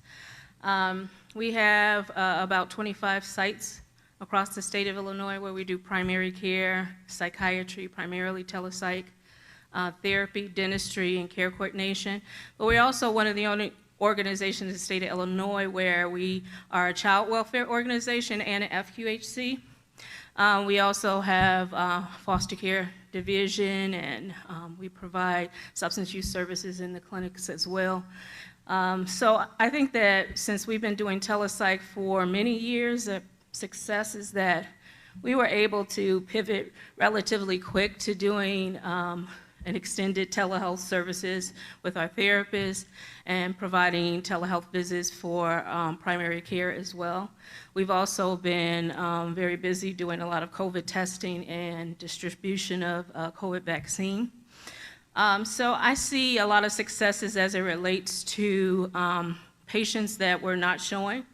And I think that one of the questions that Congressman asked about what are we doing wrong, and I heard some of the folks talk about, is that those social determinants of health, we have to address those. That includes housing, that includes employment opportunities, transportation, really being able to wrap around, because someone who has a mental health or substance use disorder can't stabilize without a place to lay their head, right? And they may need not to be in an inpatient hospitalization or even maybe even an inpatient residential treatment program, but if they don't have any place to live, then how can they go for outpatient services, right?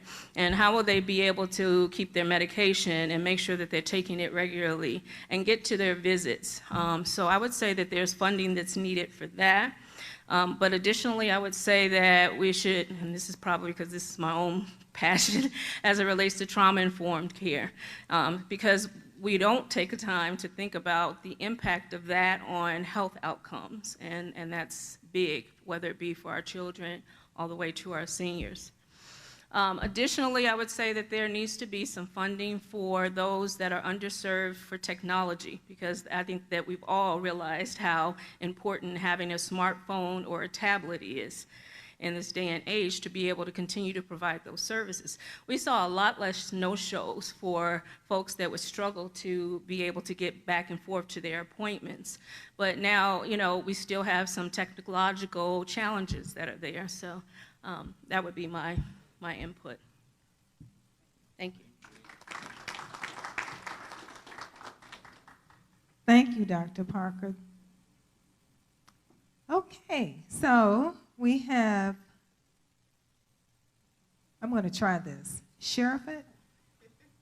Did I say it right? Okay, great. Okay, Sherry from ADAS McKinley. Good afternoon. My name is Sherifat, but everyone calls me Sherry. Olowopopo-Hardrick. I am the Interim Senior Director for Clinical Services with ADAS McKinley in our Behavioral Health Program.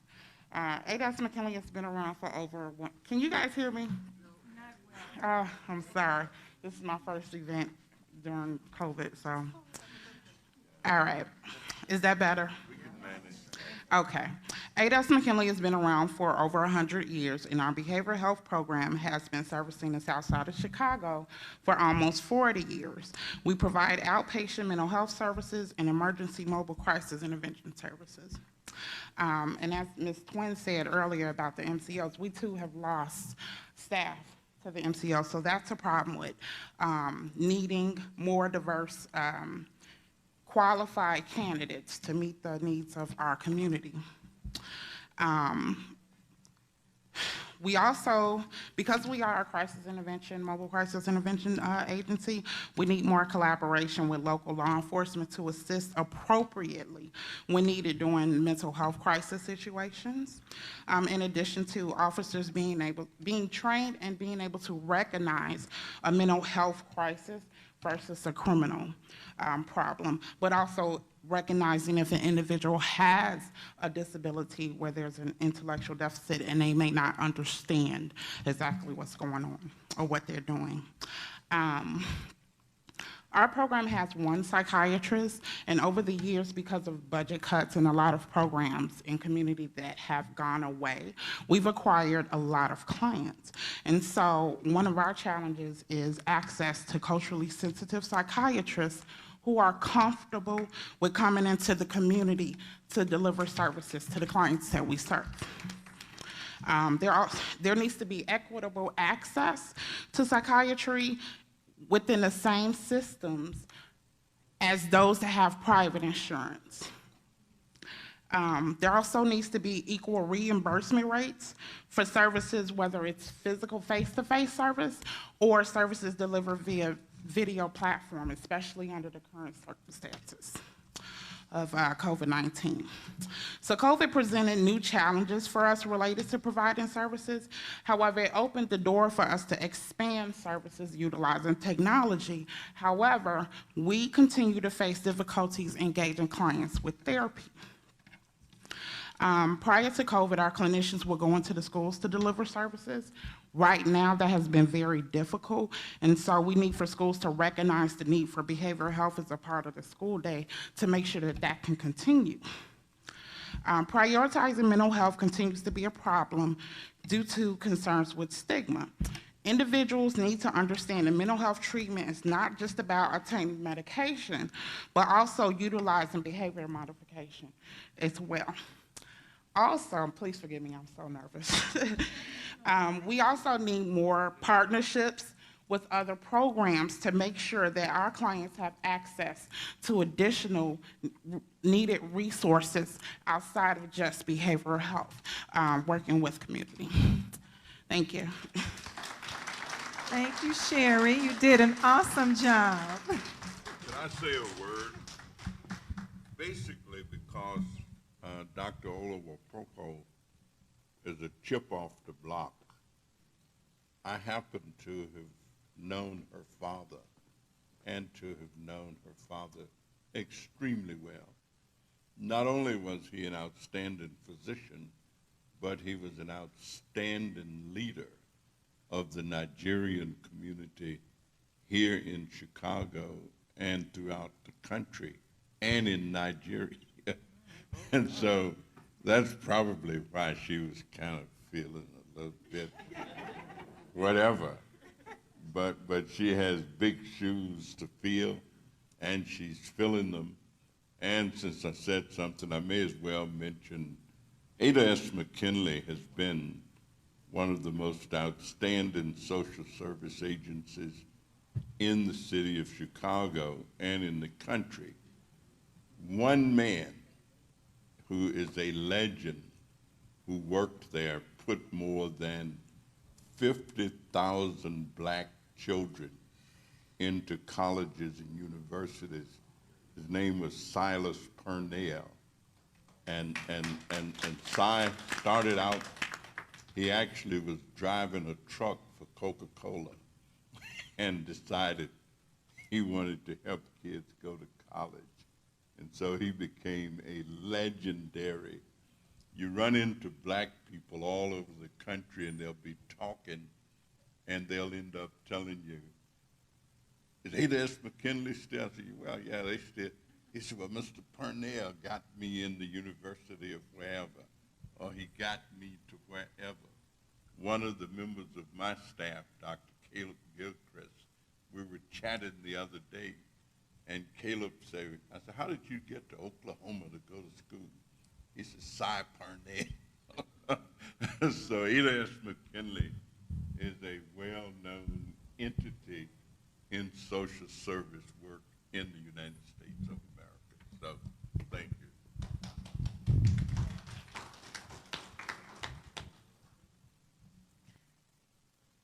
Okay, so let's have next Carrie Patch from National Youth Advocate Program. They left.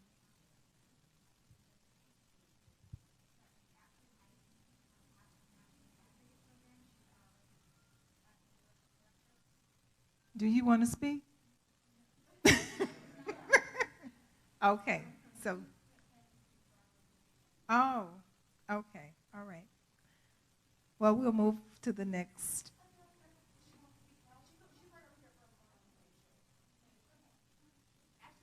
Well, come on. She opened the door for you, come on.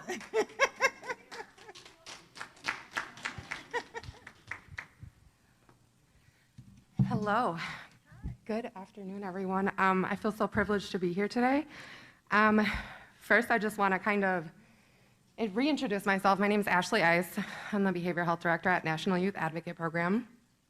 We are in 10 different states across the nation, or I guess across the US. But in Illinois, we currently are in Matson, Pilsen. We just branched out to DeKalb. We're moving into Peoria, and we're also touching base with Rockford as well. So in the last year, we've really grown, which has been one of our biggest successes, but there's a lot of challenges that come with that. So being the behavioral health director, one of the things I'm very passionate about and really focused on at our agency is this issue of complex trauma. Speaking to different programs that we work with, underneath the issue of all of them, we get to the issue of complex trauma. That goes with what do we need in order to mitigate the effects of that, right? Both when we speak from a micro, meso, and macro level. I think micro, I think there needs to be more psychoeducation across different communities about how trauma impacts the individual, how it impacts relationships with people, how it impacts communities, and in turn, how that impacts the larger systemic issues that we have at play here. So I think we need literature that talks about how we are anti-racist, how we are anti-oppressive, how we are anti-prejudice. I think we need literature that reaches all of these different systems that we work with so we can be informative and prepared when we are working with such vulnerable populations. So we have issues that we have talked about already with homeless youth or homeless clients who don't have access to their basic needs but are being punished and marginalized for the things that they need. So we have a really big issue in society right now that we don't understand how complex trauma works, nor how it impacts our society, and how we continue to try and band-aid the problems that are at the root. And so I think we need to go to the root. And that is where I will say my piece, and I will end here. Thank you so much. Well done, Ashley. Okay. Dr. Martinez is in the room and would like to grace us with some knowledge. So, Dr. Martinez, oh, you are so welcome. Congressman Danny Davis, a pleasure to be here. It's an honor and a privilege. Oh, let me take this off. And Ms. Green, thank you so much. And yes, on behalf of the Hispanic community, I want to underscore the need, which I, as a child, adolescent, and adult psychiatrist, see a huge disparity, especially in the state-operated facilities that I now work at. It took a lot of work and unfortunately put me in a bad position, but I requested, I demanded bilingual, bicultural, and I do mean bicultural, because you can have a Spanish surname, but that does not mean that you can connect with the Spanish-speaking population, nor can you actually describe what these medicines do to them. There's nothing wrong with medication in its proper course, but there has to be a place and a time where labs come to directly measure just exactly what those medications are doing. So I applaud the psychogenomic approach, which focuses on receptors so that we can find out who is the rapid metabolizer and the slow metabolizer. Because the slow metabolizers will have devastating side effects. And I've seen it in the Black population, I've seen it in the Hispanic population, and the Asian population. And yes, the white population also. There are 2D6, there's all kinds of different receptors, and they really need to be fished out. And having worked with the American Physicians Institute for Advanced Professional Studies, I can say without a shadow of a doubt, 12 years I spent as a mock oral board examiner working with psychiatrists, where the patient would be sitting here, psychiatrists over here, and neither the two would connect. And that doesn't happen just with psychiatrists. We are now in a kitchen where there are many cooks, and unfortunately, sometimes it can be a disaster of misunderstanding, miscommunication, and chaos. So I applaud Congressman Danny Davis for being here to hear us out. 15 minutes is not enough time for any psychiatrist to come to any kind of a decent outcome for any child, any adolescent, or any family, or any adult, for that matter. And the tragedies, the outcomes that can happen when they are given inappropriate medicines are heinous. They wind up with criminal records, suspended from school. There was one Latino young boy who was disabled, ran up to the roof to commit suicide because prior to his brother leaving to college, he had been helped with his homework. But once he left, because he was so disabled, he couldn't deal with it. And the teacher, to punish him, put him in the corner, called him ignorant, and to face the wall when everyone else around him would laugh. And the parents on that particular day had gone to a march for immigrants, and they had no idea that their kid was tossed into a hospital. There are many egregious actions that are occurring in the name of mental health. And I think it's high time that somebody took the reins of the horse and directed it into the right path. Outcome measures for MOCs, we need to have an accountable report card. Just 2 more minutes. Cookie cutter approach, one dose fits all, does not work. Burnt out healthcare professionals do not belong in the treatment of families. They need help. They need assistance. Effective communication, attentive and long-term care for undocumented Spanish-speaking people, they need to have the appropriate care in place. Bilingual, bicultural nurses, bilingual, bicultural social workers, access to care, 8 months to wait, there has to be something done in the meantime.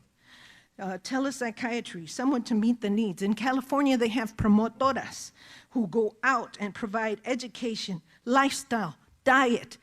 These people are drinking 2 liters of Coke. Of course they're going to get anxious. They need diet, training, support, exercise, effective communication between the parent and the child and the system. So, I think I've said my piece. Crisis intervention. Thank you, Dr. Martinez. Thank you so much. She's so passionate about everything. No parent should ever have to terminate their rights in the state of Illinois in order to put their child in residential care facility. Never. And it is happening. Thank you, Dr. Martinez. Okay, so now we are at a good place to introduce to the podium Carmen from Metropolitan Family Services. You are welcome, Carmen.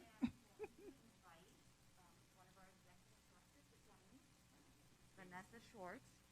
Okay, Vanessa. Good afternoon, everyone. I've been with Metropolitan Family Services for a little over 2 years. Vanessa? I've been with Metropolitan for about 26 years. And now you see why I have to honor that she knows a lot more about Metropolitan than I do. I will say, though, that Metropolitan has been around since 1857. Yes, and it started as... But the name was not Metropolitan. I'm going there. No, actually, it was Travelers and Immigrant Trade, right? The first time, but United Charities afterwards. Thank you very much. So I will let Vanessa give us a little bit about what we do, and then I'll focus on behavioral health. We're a social service agency. We provide behavioral health services. We also provide prevention, community school programming, young fathers, home visiting programs, and a variety of other programs throughout the city. We are in DuPage, Evanston, the North, Midway, and Southeast and Roseland areas, as well as Palos. We provide behavioral health services mostly out of our Southeast and our Palos Heights centers, but we provide behavioral health services throughout all of our offices as well. And we have been in the city of Chicago for over 160 years. Oh, sorry. So as quickly as I can go, because I know it's getting late and we're getting a little tired sitting down. Workforce development is a big issue. We know that there's a House bill that has passed that includes some of the workforce issues as far as remedies, but that's not going to happen fast enough. And I think that's a critical juncture we're in given a pandemic.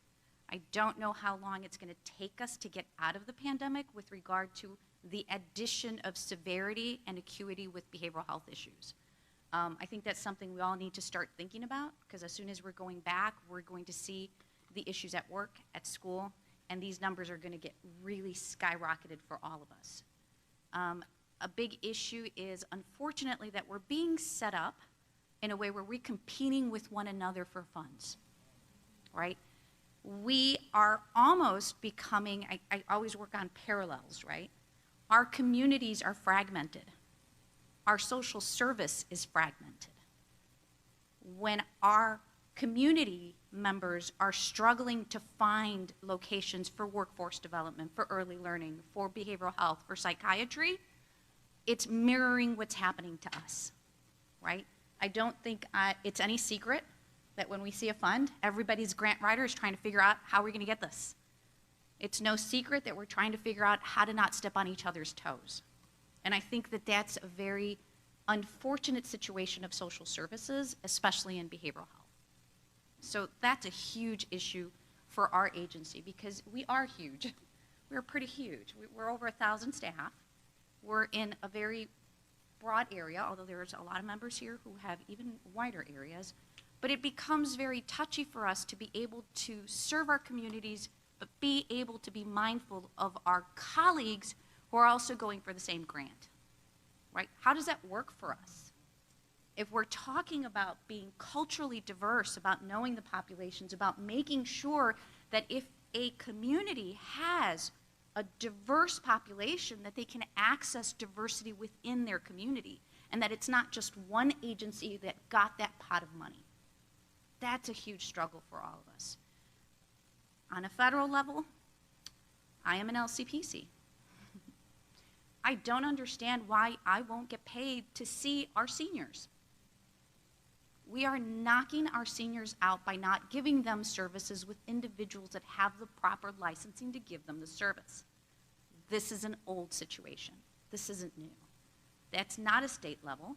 Medicaid pays us equally, not equally in health care, but equally with licensure. So those are some of our pain points. And why is it a pain point? Because it goes back to our staffing levels, right? If we're all competing for the same funds, we're all competing for the same staff, whoever gets reimbursed at the highest rate is able to pay more. And now the rest of us who don't have the FQHC status, who don't have the health care reimbursement rate, are struggling more. I'm up here representing community mental health centers, right? It's a continuum. We're supposed to have ACT, we're supposed to have PSR, we're supposed to have mobile crisis. We're supposed to have an array of stuff, but the reimbursement rates, unfortunately, they're not sustainable, right? And we see many of our partner organizations closing down those services because it's not sustainable. So by the time that FQHEs can do PSR, can do ACT, we've already lost the connection with our clients because, again, we're all competing. So that's a real pain point for many of us, I think. I'm not saying it just for us. And then there's a huge disparity in the amount of paperwork for the purpose of accountability with Medicaid populations. When we have private insured individuals, they don't have to do the IMCANs. They don't have to do the Ohio, thank God the state has stopped that, but you know, when you talk about assessments, when you talk about the platforms, when you talk about the reports, that takes time away from our clinicians to see community members. And we do understand that accountability is important. We understand it's part of a business, right? We need to be responsive to taxpayers for them to know what we're doing with the funds, for us to have outcome measures. But there needs to be a balance. And it never fails that when we have our licensed clinicians leave, they're looking for private practice to get away from all the documentation. So if we're not getting reimbursed sufficiently, and there's a discrepancy between the amount of direct service that my clinician can provide because they have all this other documentation that they have to do, it keeps going down, right? What we can do for the community keeps decreasing. We've had a lot of successes. We're still here. The pandemic definitely threw us for a loop, but we managed. Unfortunately, I think we are missing, as we've all noticed, a lot of community members out there. So I think our biggest concern is how do we get out of the pandemic quickly, right? It's not over. The troubles are going to start becoming more and more evident. I thank you so much for your time and so much for inviting us to do this. It's really meaningful that you're doing this to make sure that we can move forward. Thank you. Thank you. Thank you so much. So on point. So on point. Next, we have Brandy from Howard Brown Health.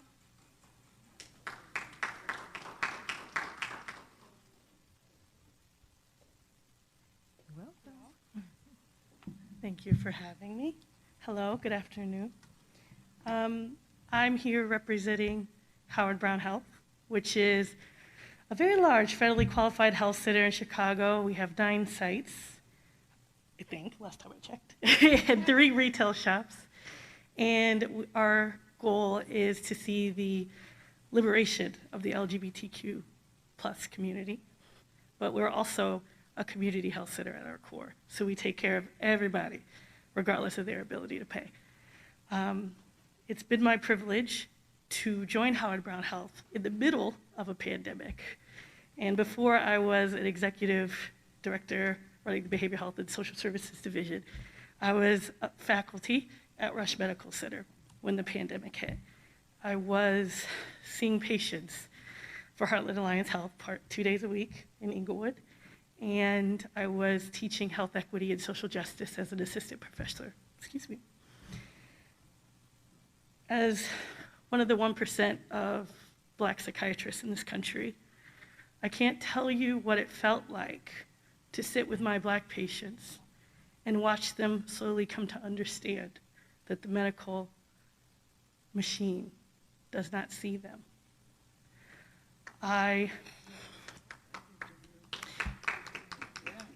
There came a point when my notes were backed up and I couldn't keep up. It took everything in me to sit with people, sit with them, as they told me stories of neglect, as they told me of their fears and their loss. And I came to understand that all the medicine in the world, there was nothing I could prescribe that would save them. And when they said to me, "Doc, I don't have hope," I understood that at times I didn't have hope either. And in those moments, what got me through was thinking about the great healers of our human history, Dr. Martin Luther King, Gandhi, Mother Teresa, the greats. I remembered that in 1966, Martin Luther King stood in Chicago at a press conference and spoke of the racism in the American medical system and spoke of it being one of the greatest injustices of our time. Those of us who have had the privilege of sitting with souls and listening to them, also known as therapy, understand that it is our shadows which most drive our actions. I believe now we're at a time in our history where we have a great decision to make. So many of my very brilliant colleagues have spoken about the health disparities, the housing, the lack of food, the lack of basic human dignity that are at the heart of the great mental illness that is seen in our country right now. I agree with them. I also think that right now we can't afford to do anything except tell the truth. And the truth is that the reason people are unwell is because of racism, is because of homophobia, is because they are not seen as human beings, is because they are given pills when what they need is their souls to be hugged. I believe we have a way out. I also believe our time is running out. It is up to us to help every single person on this earth understand one thing, that I am free to express my true nature.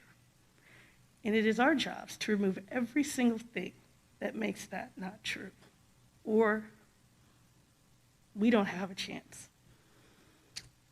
I think the question for us here is not what we must add, what we must fund, but what we must take away. And it's enough now. I hope that in the future, we become willing to engage our own souls and ask when we stopped healing and charge ourselves with seeing souls. I believe it's the only way out. Thank you. Thank you, thank you, thank you, thank you. That was so needed to hear. Our next provider is Dahlia from Heartland Health Center. There she is. Did I pronounce your name? Okay. Yes. Good afternoon, everyone. My name is Dalia Galvan Morales. I work at Heartland Health Centers, which is a federally qualified health center in the north side of Chicago. We have 18 locations in the far north side and the northwestern suburbs. And one of the successes that I can speak about right now is the integration of our primary care services with mental health care services. So we have been privileged to partner with organizations like Thresholds, Trilogy, C4, where they provide the mental health services, and we are right there within their facilities to provide primary care services and any other services that they might need. Along with that, because it has been a success, we see the need of furthering those services within different communities. We see the need of furthering those services, especially within the immigrant and refugee communities. We're currently conducting assessments within our communities to determine what needs are out there. And what we're hearing, just like everyone else here, is the need for mental health services within these communities. There is a need because these communities, as a lot of you have mentioned earlier, are stigmatized, right? We don't talk about mental health services or mental health needs that we have. Substance use is a huge no-no in our communities, right? When people overdose, when people pass away because of substance use, we just say, you know, they had a heart attack, and that's it. That's the end of it. So I believe that we need, as was mentioned earlier, we need culturally sensitive providers that can understand, that can speak the language, and that can connect with these individuals. The other challenge that we have seen, especially within the undocumented communities, the fear for seeking out the services and asking for help, out of fear of the consequences that will happen in the future when, if they have the opportunity to adjust their immigration status, is this something that is going to come back, right? Is this something that is going to show up in the future and prevent them from accessing those services? So those are some of the challenges that we have, but we are very glad to be here and to be learning from all of you, and we can look forward to continuing to work with you. Thank you. Thank you. Next, we have Shira, Edward Hines Jr. VA Medical Center. Okay, all right. Well, hopefully he'll be here next time. Eric Lindstrom, Asian Human Services, who I thought his name was Greg. That's a joke between us. Good afternoon, everybody. I want to take the opportunity to thank Representatives Krishnamurti and Congressman Davis here for lending their advocacy to the behavioral health cause and just being out here to support this event, and also to Medstar for hosting. Thank you so much. So certainly heard a litany of issues that I think a lot of the providers are facing during these times, so I'll try to echo a couple of those that I think, also affect our population. So I'm with Asian Human Services. We are a human service organization located on the north side of the city, so we serve the Uptown, Westridge, and Rogers Park area. We have a wide variety of services, including behavioral health, so we also offer workforce development, community health services. We have a charter school, English as a second language courses, and a variety of adult education courses as well.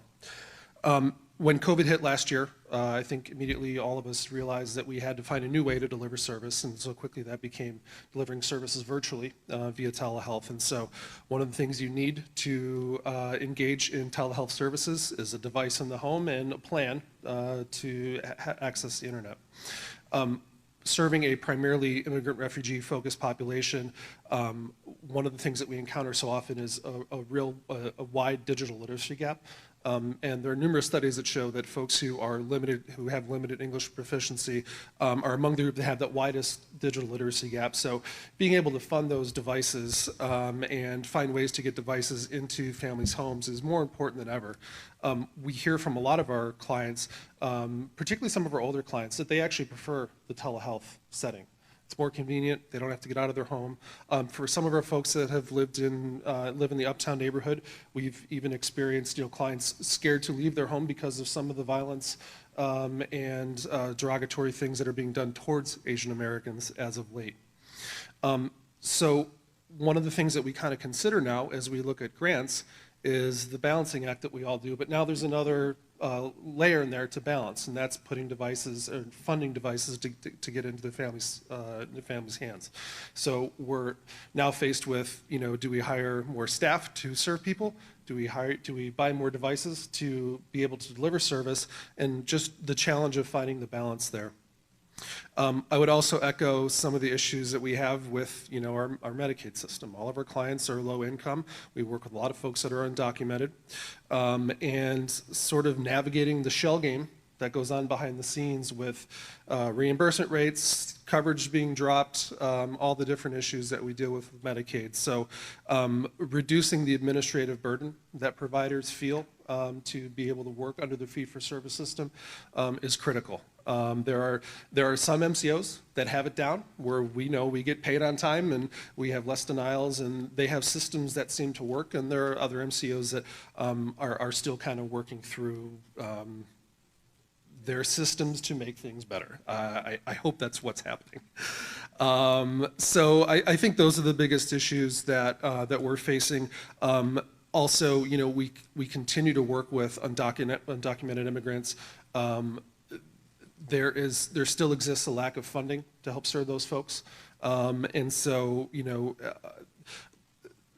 any funding that can be brought to bear to help, not only just identify those clients and kind of bring them out of the shadows, but to be able to provide the same level of service to someone who's undocumented as someone who, was born here or gained citizenship are things that are really important.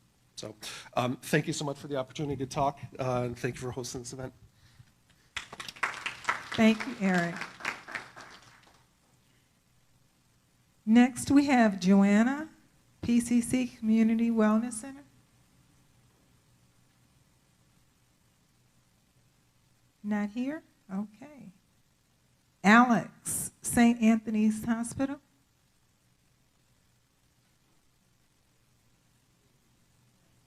Okay. Greg, Pillars Community Health. We have a winner. Thank you, and good afternoon to everybody. Again, my name is Greg Lee. I'm the Senior Vice President of Behavioral Health with Pillars Community Health. I've been there for about 6 months at this point in time. And I also have a unique perspective because I'm coming from the world of managed care. So I spent the last 7 or 8 years working in managed care, Illinois and nationally. And somebody mentioned earlier that managed care doesn't understand providers, and I can't underscore that enough. Being on the ground, providing these services, there is definitely a disconnect. So Pillars Community Health, if you're not familiar with, I thought we were old. We're celebrating our 100th anniversary this year, but from what I've heard from other providers here, we're kind of young compared to some of you. So we've been a variety of different organizations over those 100 years, and in 2018, Pillars, formerly just was known as a CMHC, merged with Community Nurse in LaGrange, which is an FQHC. So we're actually kind of unique in Illinois is that we're an FQHC, a CMHC, a super provider. We also do sexual assault and domestic violence services, dental services, school-based behavioral health, IPS employment services. So we have quite a variety of services and different perspectives and opportunities. And one of the successes that we've been able to do as an FQHC is do almost 9,000 different COVID tests over the past year for our community. We've also administered about 1,900 first doses of the vaccine. And many of these have gone out not only to our staff, but also to our behavioral health clients. So making sure that they had priority access to the vaccines as well. Like others, we've done a really good job pivoting to telehealth. About 80% of our services in behavioral health now are done through telehealth, and we're working to move back to in-person as we open up some sites or open up access to more in-person. I could go on and on about challenges, so I will try to be as succinct as possible.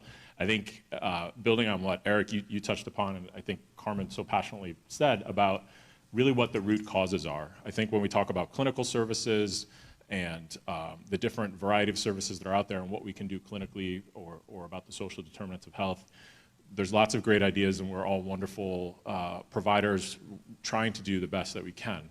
The root causes within the system right now about fee-for-service, under-resourced, workforce development, what is managed care versus what is the state Medicaid system, understanding what really are those causes. When I think of workforce development and what's mentioned, having come from managed care, I used to hear all the time, please don't take our workers. Realizing that the state actually requires managed care to staff at a certain level. So it's kind of counterintuitive in understanding what those root causes are. The ability to reimburse, I think as a CMHC, or anybody who's a CMHC knows that you essentially are a training ground for future clinicians. You get people who are working towards their license because that's all you can afford to pay for. And when they do achieve that license, they typically move on, whether it be to private practice or other types of higher paying jobs. The funding system in general, in terms of fee-for-service, is really set up. Not only are we underfunded for the services we provide, but it's almost impossible to be nimble. So as we go after all of these different contracts and it's great to hear that there's $100 million coming in for behavioral health services, but I'm really concerned about how much time that will take, how many different grants it'll be, where do we get the resources to be able to build new programs, does it really impact the communities? So understanding our ability to be able to respond to that. I think one of the first questions you asked Representative Davis about prevention versus a cure. I think the Medicaid system specifically is set up to treat those who have a mental illness, which is fantastic. Those services are needed, but we're not funded for prevention-based services, for early identification. Those are things that we have to go out and build on our own, and again, being under-resourced as a CMHC, that typically is a huge issue. I think understanding mental health versus mental illness. We talk about with the pandemic an increase in the need for behavioral health services. Many of those people are not going to present at CMHCs. They're going to present in primary care. They're going to present in EDs. So how are we there to make sure that we're identifying at those points and engaging people before it becomes those people who are at risk of developing mental illness over time? So I think there is a lot of root cause concerns that we have, whether it's within the state system or how it's funded, but the ability for community mental health to be able to truly react timely, they all go above and beyond with the amount of hours, the lack of resources, and get the job done to try to stay up to speed. So I thank you for putting this together today. I really appreciate hearing from everybody and learning more about your organizations as well. So thank you. Thank you, Greg. Thank you. Okay, next we have Mr. Jackie Glass, Director of Hargrove Hospital.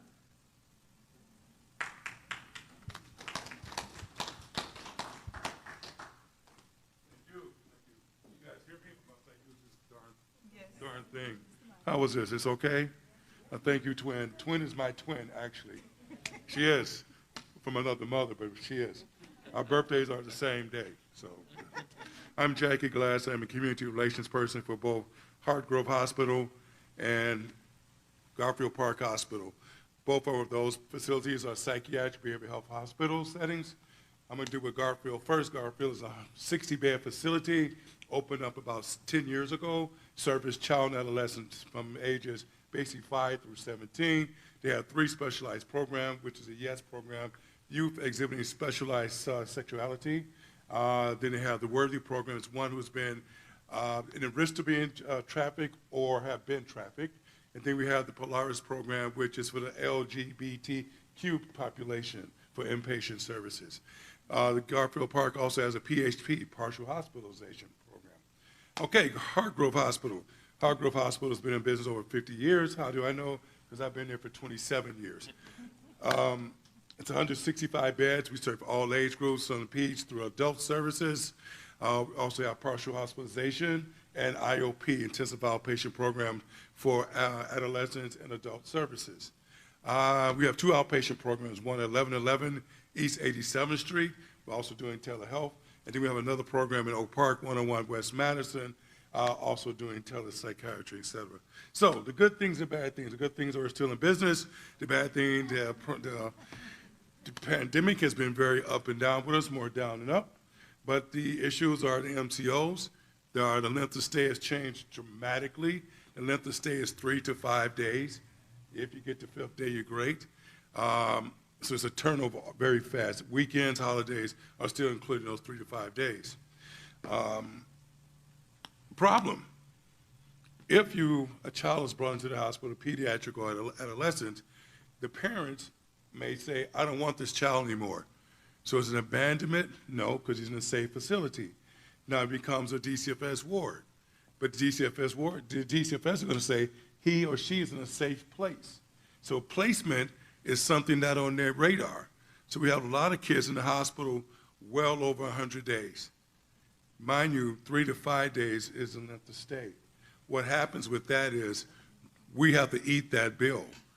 Now, mind you, this kid, especially adolescent, pediatric to adolescent, to almost a young adult, is still growing. They need things like clothes, shoes, and everything else. But there's no family members, so we have to pay for all those things. So when I say we have a lot of those kids, I would think Hargrove right now, we may have 25 of those kids in Hargrove, and maybe 10 to 15 in Garfield Park, with each one of them dealing with over 100 days and getting services. And then the thing about it is how you keep them from deteriorating, because the programs are set up for 14 days for services. After 14 days, it's repeated, and now they're saying, I need to go home. Now you're seeing 75 other kids go home, and you're still sitting there. What you gonna do? You're gonna entertain yourself. Entertainment means for the adolescent is what? I'm gonna tear something up, and they do. But we're doing great things. I'm proud of the services we're providing. We're statewide. We're all over Illinois. We have patients coming in from Indiana and some from Wisconsin as well. So that's it for me. Thank you very much, Congressman. Okay. Thank you, Jackie. Thank you. Okay, so he took care of Hargrove and West Garfield. So now we have Aaron Broomfield, the Director of Behavioral Health at Pioneer Center for Human Services.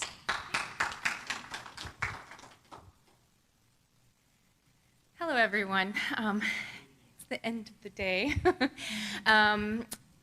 Many of my colleagues here today have talked about the issues that we all experience. Pioneer Center is apparently a youngster in the room as well. We've hit our 63rd year of existence. We serve the community of McKinley County, which borders with Wisconsin. And our origins started with the intellectual developmental disabilities population.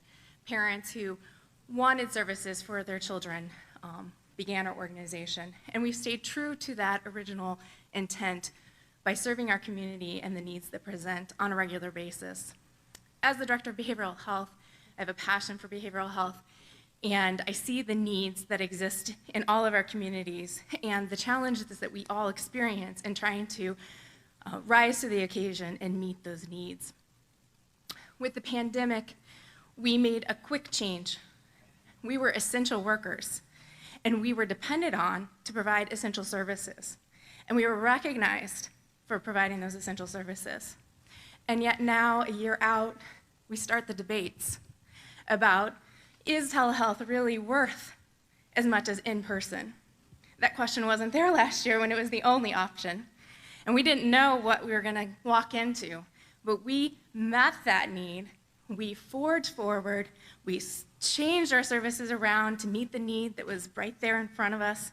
And we did it successfully time and time again. And we need to have the security that when we make these changes and when we meet the needs that are presented to us in times of crises, that our needs and our ongoing sustainability will be a top priority across all funding sources. And so that's my takeaway for today for everybody, and I'm just going to end it there. Of course, we all have many other challenges and successes, but I think that that is a very pertinent point at this time and this juncture. So thank you all. The last part? I'm sorry? Sure. I think what you're referencing is just that need that we were there and we met the need that presented at a time of crisis. And we need to have the security to know that our needs will continue to be top priority as we move out of the pandemic and into what the next iteration of service is going to look like. So thank you. Very well spoken. Thank you, Erin. Kelly Epperson, Senior Vice President and General Counsel for Rosecrans. Are you still here? She left. Okay. All right. So,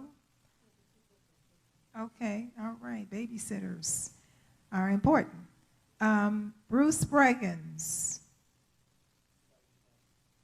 And, oh, this is a duo team. And Syed Kadri, are you all here?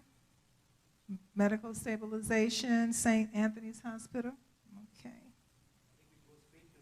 Okay, so now we're at Ramesh. Come here. And this is the opportunity again to have a couple, not long, because we want to get the congressman up as well. So take advantage of this time with Ramesh. Anybody have any questions about how, I guess, this digital age that we are moving into? I think, like Erin said, you did what you could last year to go through the crisis and provide services. And as you move into this next digital age, where you need all of this information that comes into your EHR, how you make use of it, how do you provide services, how do you bill for it? Any questions? Yes, Randy.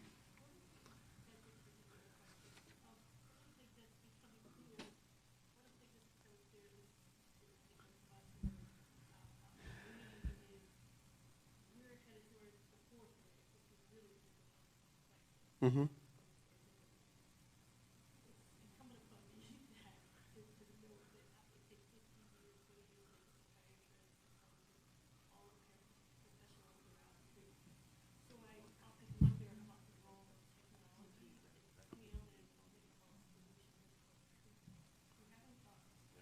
Yeah, I mean, technology can definitely play a big role. I mean, in this day and age where, it's the age of videos. Videos have to be less than 3 minutes. Well, now I guess it's less than a minute, 30 seconds, TikTok. So technology can help definitely getting people up to speed.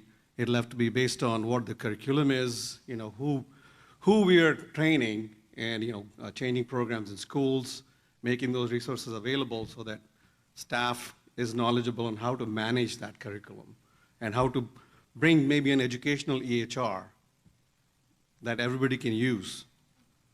That might be another option that we might have to look at.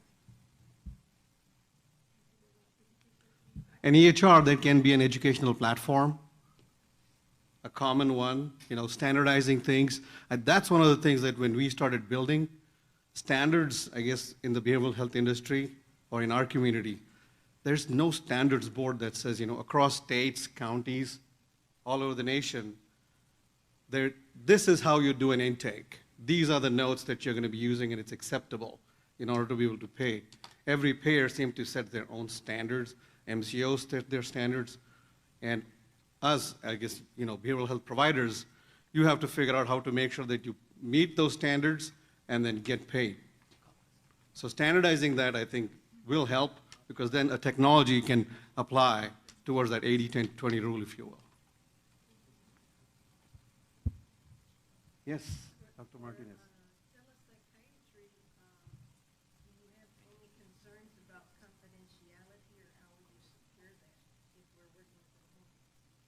That's a very good question. The question is, how do you make sure that telepsychiatry is safe, secure? If anything, what last year showed us was people are comfortable with technology. You know, everybody, like I said earlier, everybody had to suddenly know how to do technology, know how to do Zoom, know how to set up meetings, you know, individual appointments, group appointments. Patients felt comfortable using those portals. You know, patient portal has become an instrumental tool in making sure that you provide services, contact your provider. Patient engagement is another big thing that's coming through, because people feel secure about how they're using that technology. As far as making sure that that information is secure, there is already standard protocols that we're using, where we're using information that is secured using bank rate protocols. You know, we're banking online. Similar to that, way to secure that would be, you know, information. The way to secure that information would be people are using technology that is standard, assigned, you know, standard encryption, you know, things like that. That's how we would make it secure. And for those patients that don't have computers, would something be set up maybe somehow for them to be able to? That's a very good question. You know, how do you provide access to these resources? And I think maybe, you know, Congressman Davis can also maybe help there in terms of moving money towards libraries have computers, but maybe they need to have private kiosks where they can access these resources. Yep, good question. Any other questions? All right, well, if there's no other questions, like I said, the digital age is moving to that fourth wave, that next level, and you need a partner. And, you know, we're a partner. We're here for you to help you solve that problem. So, thank you. Thank you, Ramesh. Okay, we have come to the hour where we will now turn over the mic to Congressman Danny Davis. Come on, Congressman. Well, thank you. Thank you very much.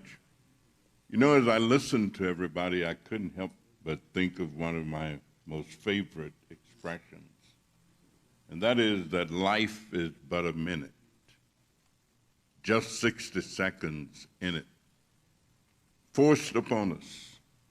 We didn't seek it, and we didn't choose it. But thank God each one of us can determine how we use it. We suffer if we abuse it. Just a tiny minute, but eternity is in it. I want to thank Dr. VJ for having a creative spirit and who is endowed by our Maker to come up with thoughts and ideas to do things that may not have been done before. One poet said that I see things that are, and people wonder why. But I also think of things that have never been and ask, why not? So when I see all of us coming together to discuss behavior health in our country, I can't help but know that we've come a long way. Looking back as a way of determining how to go forward. I want to thank Medstar, because if they didn't have this wonderful facility, we couldn't be here. We might be out there on the highway somewhere, so, trying to have a discussion, which would be pretty challenging. But you know what they used to do with people who had mental behavior problems? You ever read the Bible? If you ever read the Bible, there was something called leprosy. And people who had leprosy, they just take them out. You heard about the colonies of lepers. These were people who had spots and things and difficult to walk. They just take them out in the woods and leave them by themselves. Then there was the creation of something called bedlam. People who had mental health problems, they just take them out and leave them. And they'd be out there hollering and doing things with each other. And so out of that emerged the terminology, bedlam. They was just creating bedlam. Society decided it wasn't nothing that you could really do. You remember the story about the swine who got driven into the lake? They had the evil spirits in them. All of those things have some sense of relativity. And that's what a lot of folks thought about individuals who had this strange behavior, who heard things, something was talking to them and they didn't know what it was. The devil made me do it. All kind of things, but we've come a long way since then. A long way. We still got a long way to go. I was fortunate to work with a very spirited psychiatrist, and people used to ostracize him and ostracize us. His name was Kermit T. Mellinger. And we used to go all over the country trying to talk about treating people who had addiction problems. And he even slipped and started a methadone maintenance clinic. Of course, he got fired, but he did. He started a methadone maintenance clinic without getting authorization from the board. And he had clients, because he worked at the VA also, but he had other people who would slip and see him where he was. He'd have to slip out to go home at night because his clients would be waiting for him out in the parking lot and needing to see him. Also, we celebrate, this is the 50th year anniversary of federally qualified health centers. There's so many of you who mention those. Well, I happened to work for one of the first ones. I took a job as the director of training for the Martin Luther King Health Center in 1969 and became their primary proposal writer. Then I went to work for the Mile Square, worked for them, got involved with the National Association and became president of the National Association of Community Health Centers in about, I guess, 1975 or so. And I actually was totally involved in that movement. Now we've got over 2,000 of these spread all over America, serving about 25 to 30 million low and moderate income people all over the United States of America. We put so much money in this last bill that we created for them because they undergird our primary health care delivery system in this country, period. We used to talk about doing that. We used to talk about the possibility of that happening. Community mental health really grew out of the civil rights movement as a result of Martin Luther King and people marching and demonstrating and John Lewis and people getting beat up. I've been suggesting to doctors for years that in addition to writing prescriptions, also write editorials, write suggestions and recommendations, because you got to do both. You can't just provide the service, but you can also generate the change. We just passed a bill,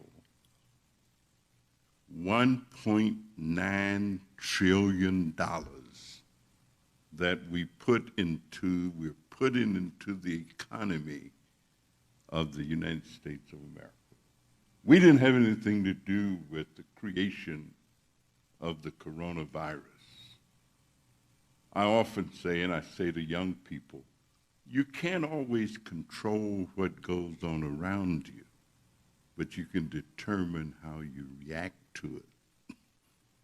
You can determine how you respond. And this government has responded. Who would have thought? Yeah, it's responded. There were black people who swore they would never take a shot of vaccine because they were scared because of what they had heard about Tuskegee and what they had heard about people mistreating blacks and doing unauthorized research.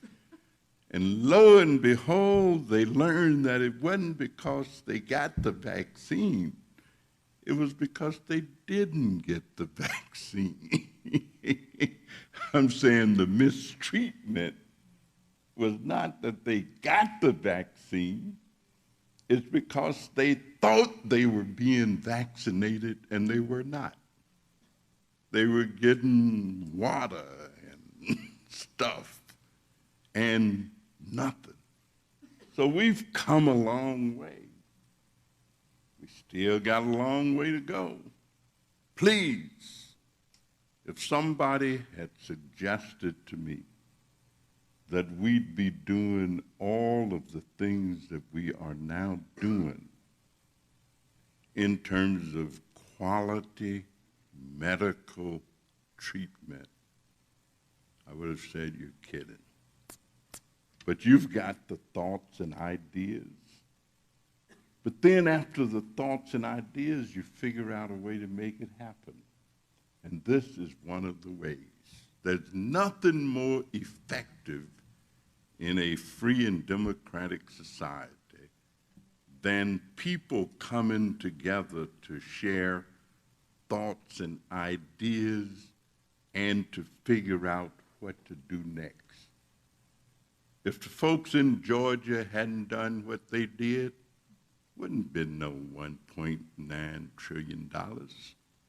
You know, we got every person in the penitentiary a $1,400 check coming. and they said, the Trump people said, no. So they were not economically impacted. I said, well, why not? They said, well, they got a place to live. Said they got food. If they get sick, they got medicine. And so we said, no, but they are people. They had to be impacted. Then we got some lawyers who went to court, filed a lawsuit. Lo and behold, we won the damn lawsuit.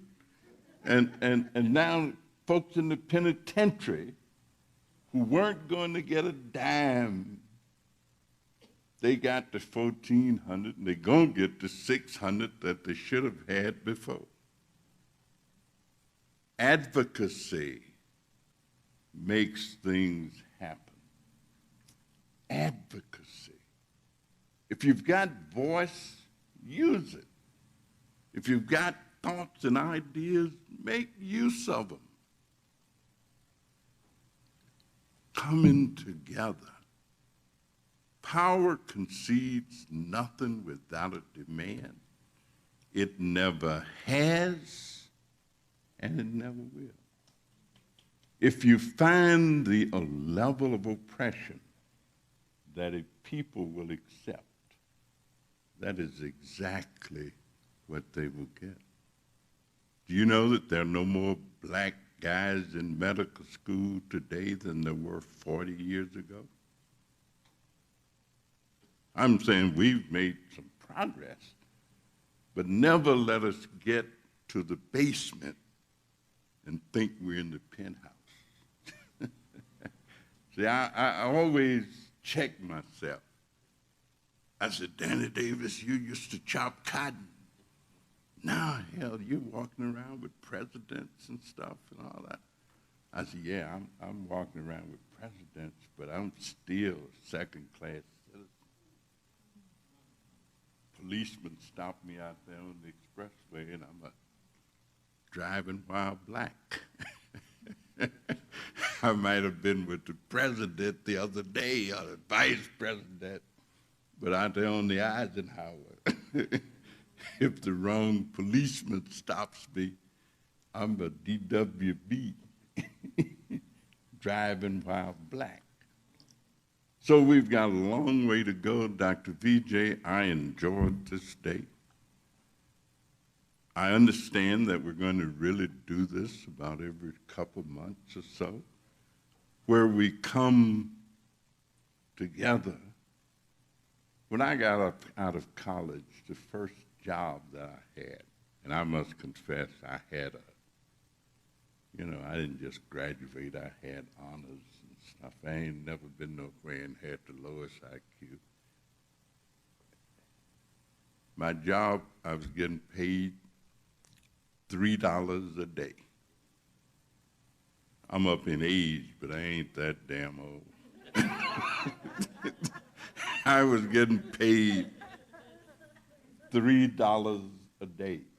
And so anybody when it comes to minimum wage, I said, don't waste your time coming to me. You ain't got to convince me that we have a $15 minimum wage. I know what it's like to work for $3 a day with a college degree in my back pocket with honors. And so people at the bottom need to be lifted up all the time. It's been a wonderful, and some of the people who've left and had to go, they've done outstanding work. Eulich's children, I know it's on the north side. Every group, St. Anthony's Hospital, always used to say St. Anthony's was in the shadow of Mount Sinai because they was right down the street from Mount Sinai. We can make a difference. I mean, it doesn't matter what your job is. You can be the president of Meharry, but I tell you, if the wrong guy catches you at the wrong time. There used to be black hospitals in America, and they all got put out of business. Some called the Flexner Report. Came up with new standards, and of course the black hospitals weren't able to meet those standards, so they had to close. Managed care that we talked about, there was a time when the idea about managed care was that poor people and elderly people would never fit into a managed care system. I used to be a consultant for the Department of HMOS when it was Health, Education, and Welfare. And the conventional wisdom at the time, there were only 2 or 3 outfits, Group Health in California, and Kaiser Permanente, and a few others doing this stuff. And the idea that you couldn't put poor people into managed care because they were too sick already. The whole purpose of managed care as it emerged was actually to reduce the cost of health care. The idea was to reduce the cost, in that if you took care of people well, then they wouldn't get to the point where they needed to be hospitalized. They wouldn't have to go to the hospital. They wouldn't have to go to the tertiary care centers. They'd be taken care of. But then new thinking comes along. New changes occur. Now black folks are getting the shots in the arm. We had a vaccination 2 Sundays ago, did 1,200 at the Rising Sun Church, and I looked and there was a bunch of young folks. I mean, young people out there getting vaccinated. We had the alphas and the omegas and the other folks out. We can do it. So congratulations to all of you who are a part of this effort. Please continue it. Please keep coming together, because when you unify, there's a slogan that one of the unions used: a people united will never be defeated. A people united will never be defeated. Have a wonderful evening. It's been a pleasure all day long. No, thank you, Congressman Davis. Thank you so much. I know that we didn't have much time for the open discussion, but if you want to just take 5 minutes, and if you have anything you'd like to say to the Congressman, if not, then we'll have our closing with Dr. Butt. Is there anything?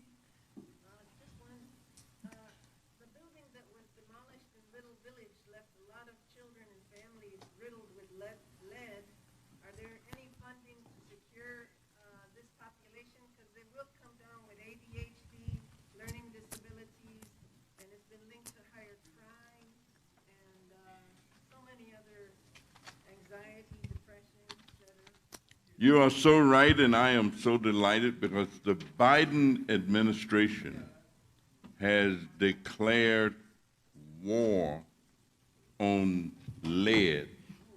And coming off the Flint experience,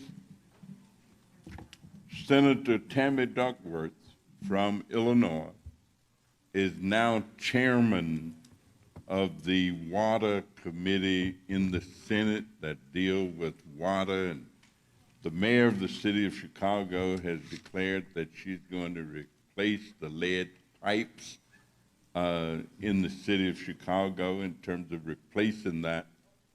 My first experience with big effort on lead, I was able, when I was in the Chicago City Council, to get an ordinance passed that reduced the level of lead in gasoline that could be sold in the city of Chicago. Some people didn't understand why we wanted to do that. Well, we know that lead is a big environmental problem, especially for small children whose bodies will absorb lead, especially between the ages of 0 to 3.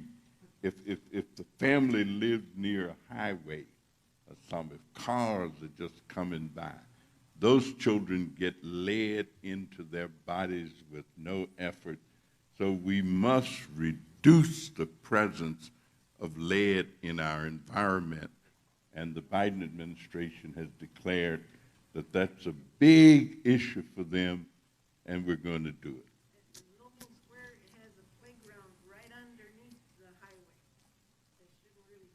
Absolutely.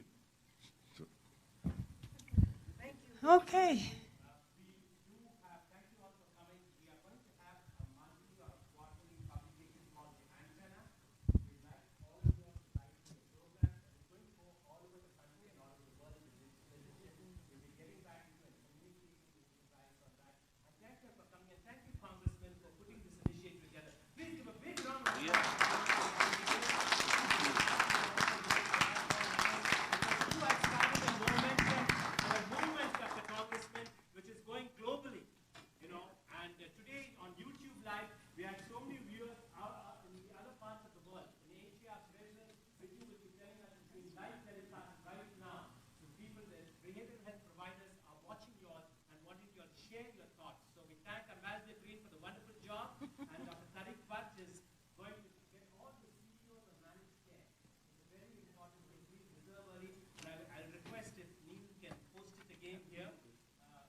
Yes, absolutely. Very powerful event today, and thank you all. We've learned so much about what each one of you all are doing, and we continue to join us in this moment. And again, I want to applaud the leadership and the insight and the visionary Congressman Danny Davis had, saying mental health is the basic health component which we have. Once we take care of our mental health, the rest part of the body will fall in line. Thank you, sir. We salute you for this initiative. And let's work together. We also identified housing as a big issue for mentally challenged people.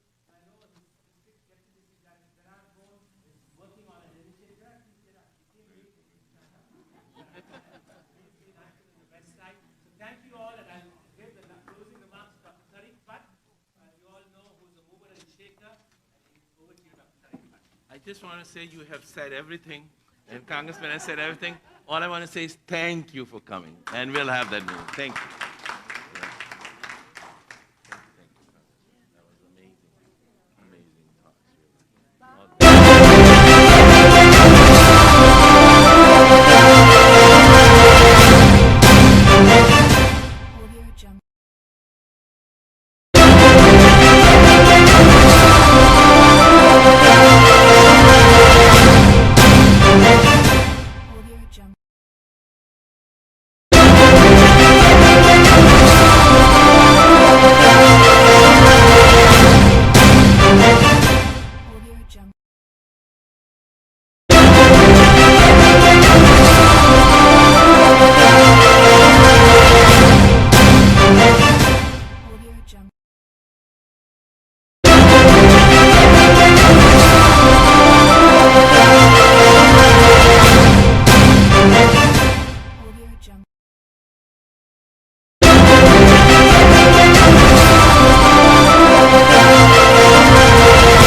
We're going to meet again soon, and we want to just tell you it was a wonderful program today and successful, and we'd like to again acknowledge the visionary leadership of Congressman Davis. I have Jeff here with us from the Yukon. He would give a comment of one word of how effective and how informative this program was. It was a great event. I learned a whole lot. I definitely from other providers, but definitely from Congressman Davis. It was great for me to be here for the first time. Right. Thank you, Jeff. We also have with us Brandy Jackson, who's a black psychiatrist who heads the Howard Brown Clinic, our Director of Integrative Health Medicine. Dr. Brandy Jackson, your comments on today's historic summit, I would say. Right. Yeah. It's a privilege and an honor as one of the 1% of black psychiatrists in this country, the United States, to be a part of this amazing legacy, and I'm honored. Great. We also have Dr. Mercedes Martinez, who's a Hispanic psychiatrist here with us, and we'd like to have her comment on Congressman Danny Davis' global initiative on behavioral health today. Outstanding and overdue. Congressman, you have my complete gratitude. Thank you, and God bless you all. We also have with us Jackie Glass, who represents two psych hospitals in the 7th Congressional District, the Hartgrove Hospital, which has been over 50 years here, and the Garfield Hospital. Mr. Jackie Glass, your comments on today's event. It was wonderful, and hope it's not the last. I hope this is the first of at least 100 more. And we have with us Ambassador Twin Green, who is the CEO of the Lincoln Option Center, which has been providing over 28 years of service in Southland, who's moving her service to the west side of Chicago, and hopefully abroad too, beyond the borders. To Ambassador Twin Green, who did an awesome job moderating today's summit. Thank you to Ambassador Green. Thank you. Thank you so much. It's truly been an honor just coming off the Gandhi King Legacy Summit and seeing what we can really do in the spirit of advocacy. And we could not be doing any of this without our dear Congressman Danny K. Davis. He is the man. Thank you, And we'd also request, before I put you on to Dr. Tariq Butt, the president of Chicago Medical Society, which represents 17,000 practicing physicians in Cook County, and this is one of the oldest organized medicine societies, over 180 years in United States. I'll request Dr. Santosh Kumar to say a few words. She is the founder director of Metropolitan Asian Family Services. Thank you. I'm so delighted to have this. It was a vision of our Danny K. Davis, our honorable congressman, and Dr. Vijay. Because we were thinking in our society, you know, the Asian society does not want to talk about it because of the taboo, because of the shame, and now it is coming out. I'm so happy and so to be part of it. And it will continue more. Thank you. Thank you, Dr. Santosh Kumar. And now we'll have a word from our host, Medstar, Mr. Neil Patel, CEO of Medstar. Thank you all very much for coming this afternoon. Thank you very much. Thank you. Medstar likes to be in the background, but I think as the logo says here, your partner for progress and longevity. And now I'll have Dr. Tariq Butt give us comments, and then we'll over to the congressman. Thank you, Dr. Vijay Prabhakar, for such an enlightening event. And, you know, Gandhi King legacy has come forward now and is helping through Congressman Danny Davis. That legacy is living through Congressman Yes, Danny Davis. Because he really brings civil rights, equal rights, and there is no greater serving than serving our fellow citizens, fellow human beings. So that's what we have learned today, and we have found a way to find resources for them. So thank you so much, Congressman Danny Davis, for everything today. Thank you. We also have with us Ashley Ice from the National Youth Advocacy Program, would like to say her word of comment about today's summit. It was such a privilege to be here. Thank you so much. I think this is an invigorating way for the society to take a leap forward. So excited to be here. And we also have Sherifat from one of the behavioral health providers who will say a word of comment on today's. Thank you, Danny Davis, for inviting us. Congressman Davis, I'm sorry. I'm proud to be a part of the Ada S. McKinley family, and thank you again for being here. Thank you so much. Thank you so much. We'd like to thank everybody. And now over to Congressman for the last, not for his few words, for us, inspiring words to continue his legacy in Chicagoland and beyond. And to all you viewers there in Asia, Africa, Finland, everybody who are watching this program, hope it was useful for you. You please salute and thank Dr. Congressman Davis. We would be visiting you. The Citizens Action Alliance for Behavioral Health, right, Dr. Tariq Butt is the chairman. We'll be visiting you shortly with different delegations. And we'd also like to have Congressman Danny Davis say a few words. Well, I want to thank the Citizens Alliance, Citizens Action Alliance. He wants to take the mask off. No, it's muffled voice going over the ears. I would like to thank the Citizens Action Alliance and all of the physicians especially. I don't know when I've been in the presence of so many young psychiatrists in such a long time. But it's been a great event.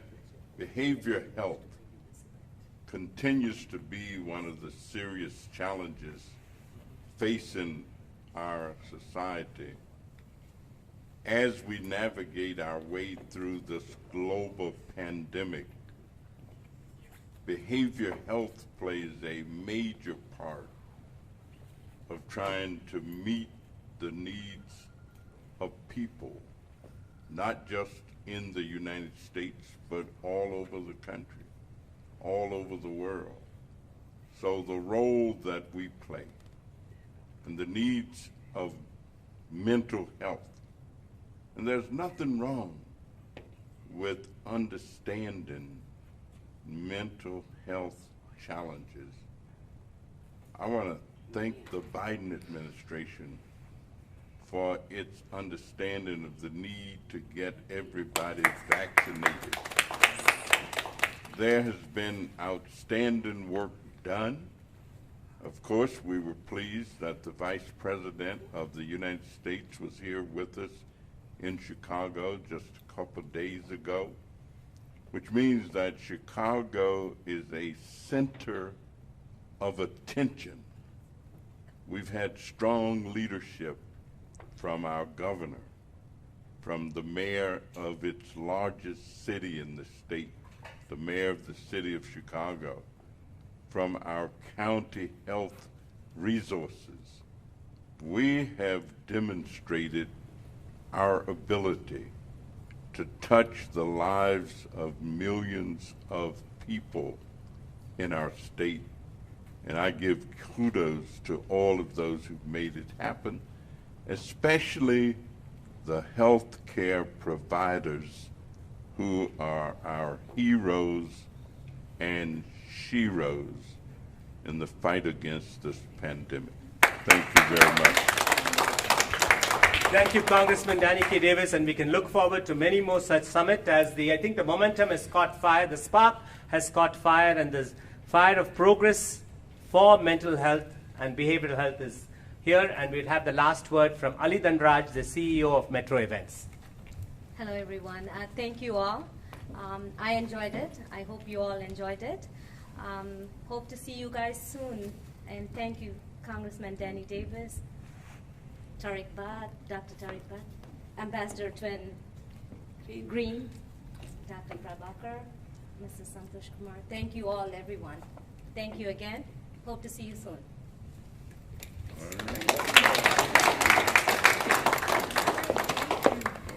Thank you.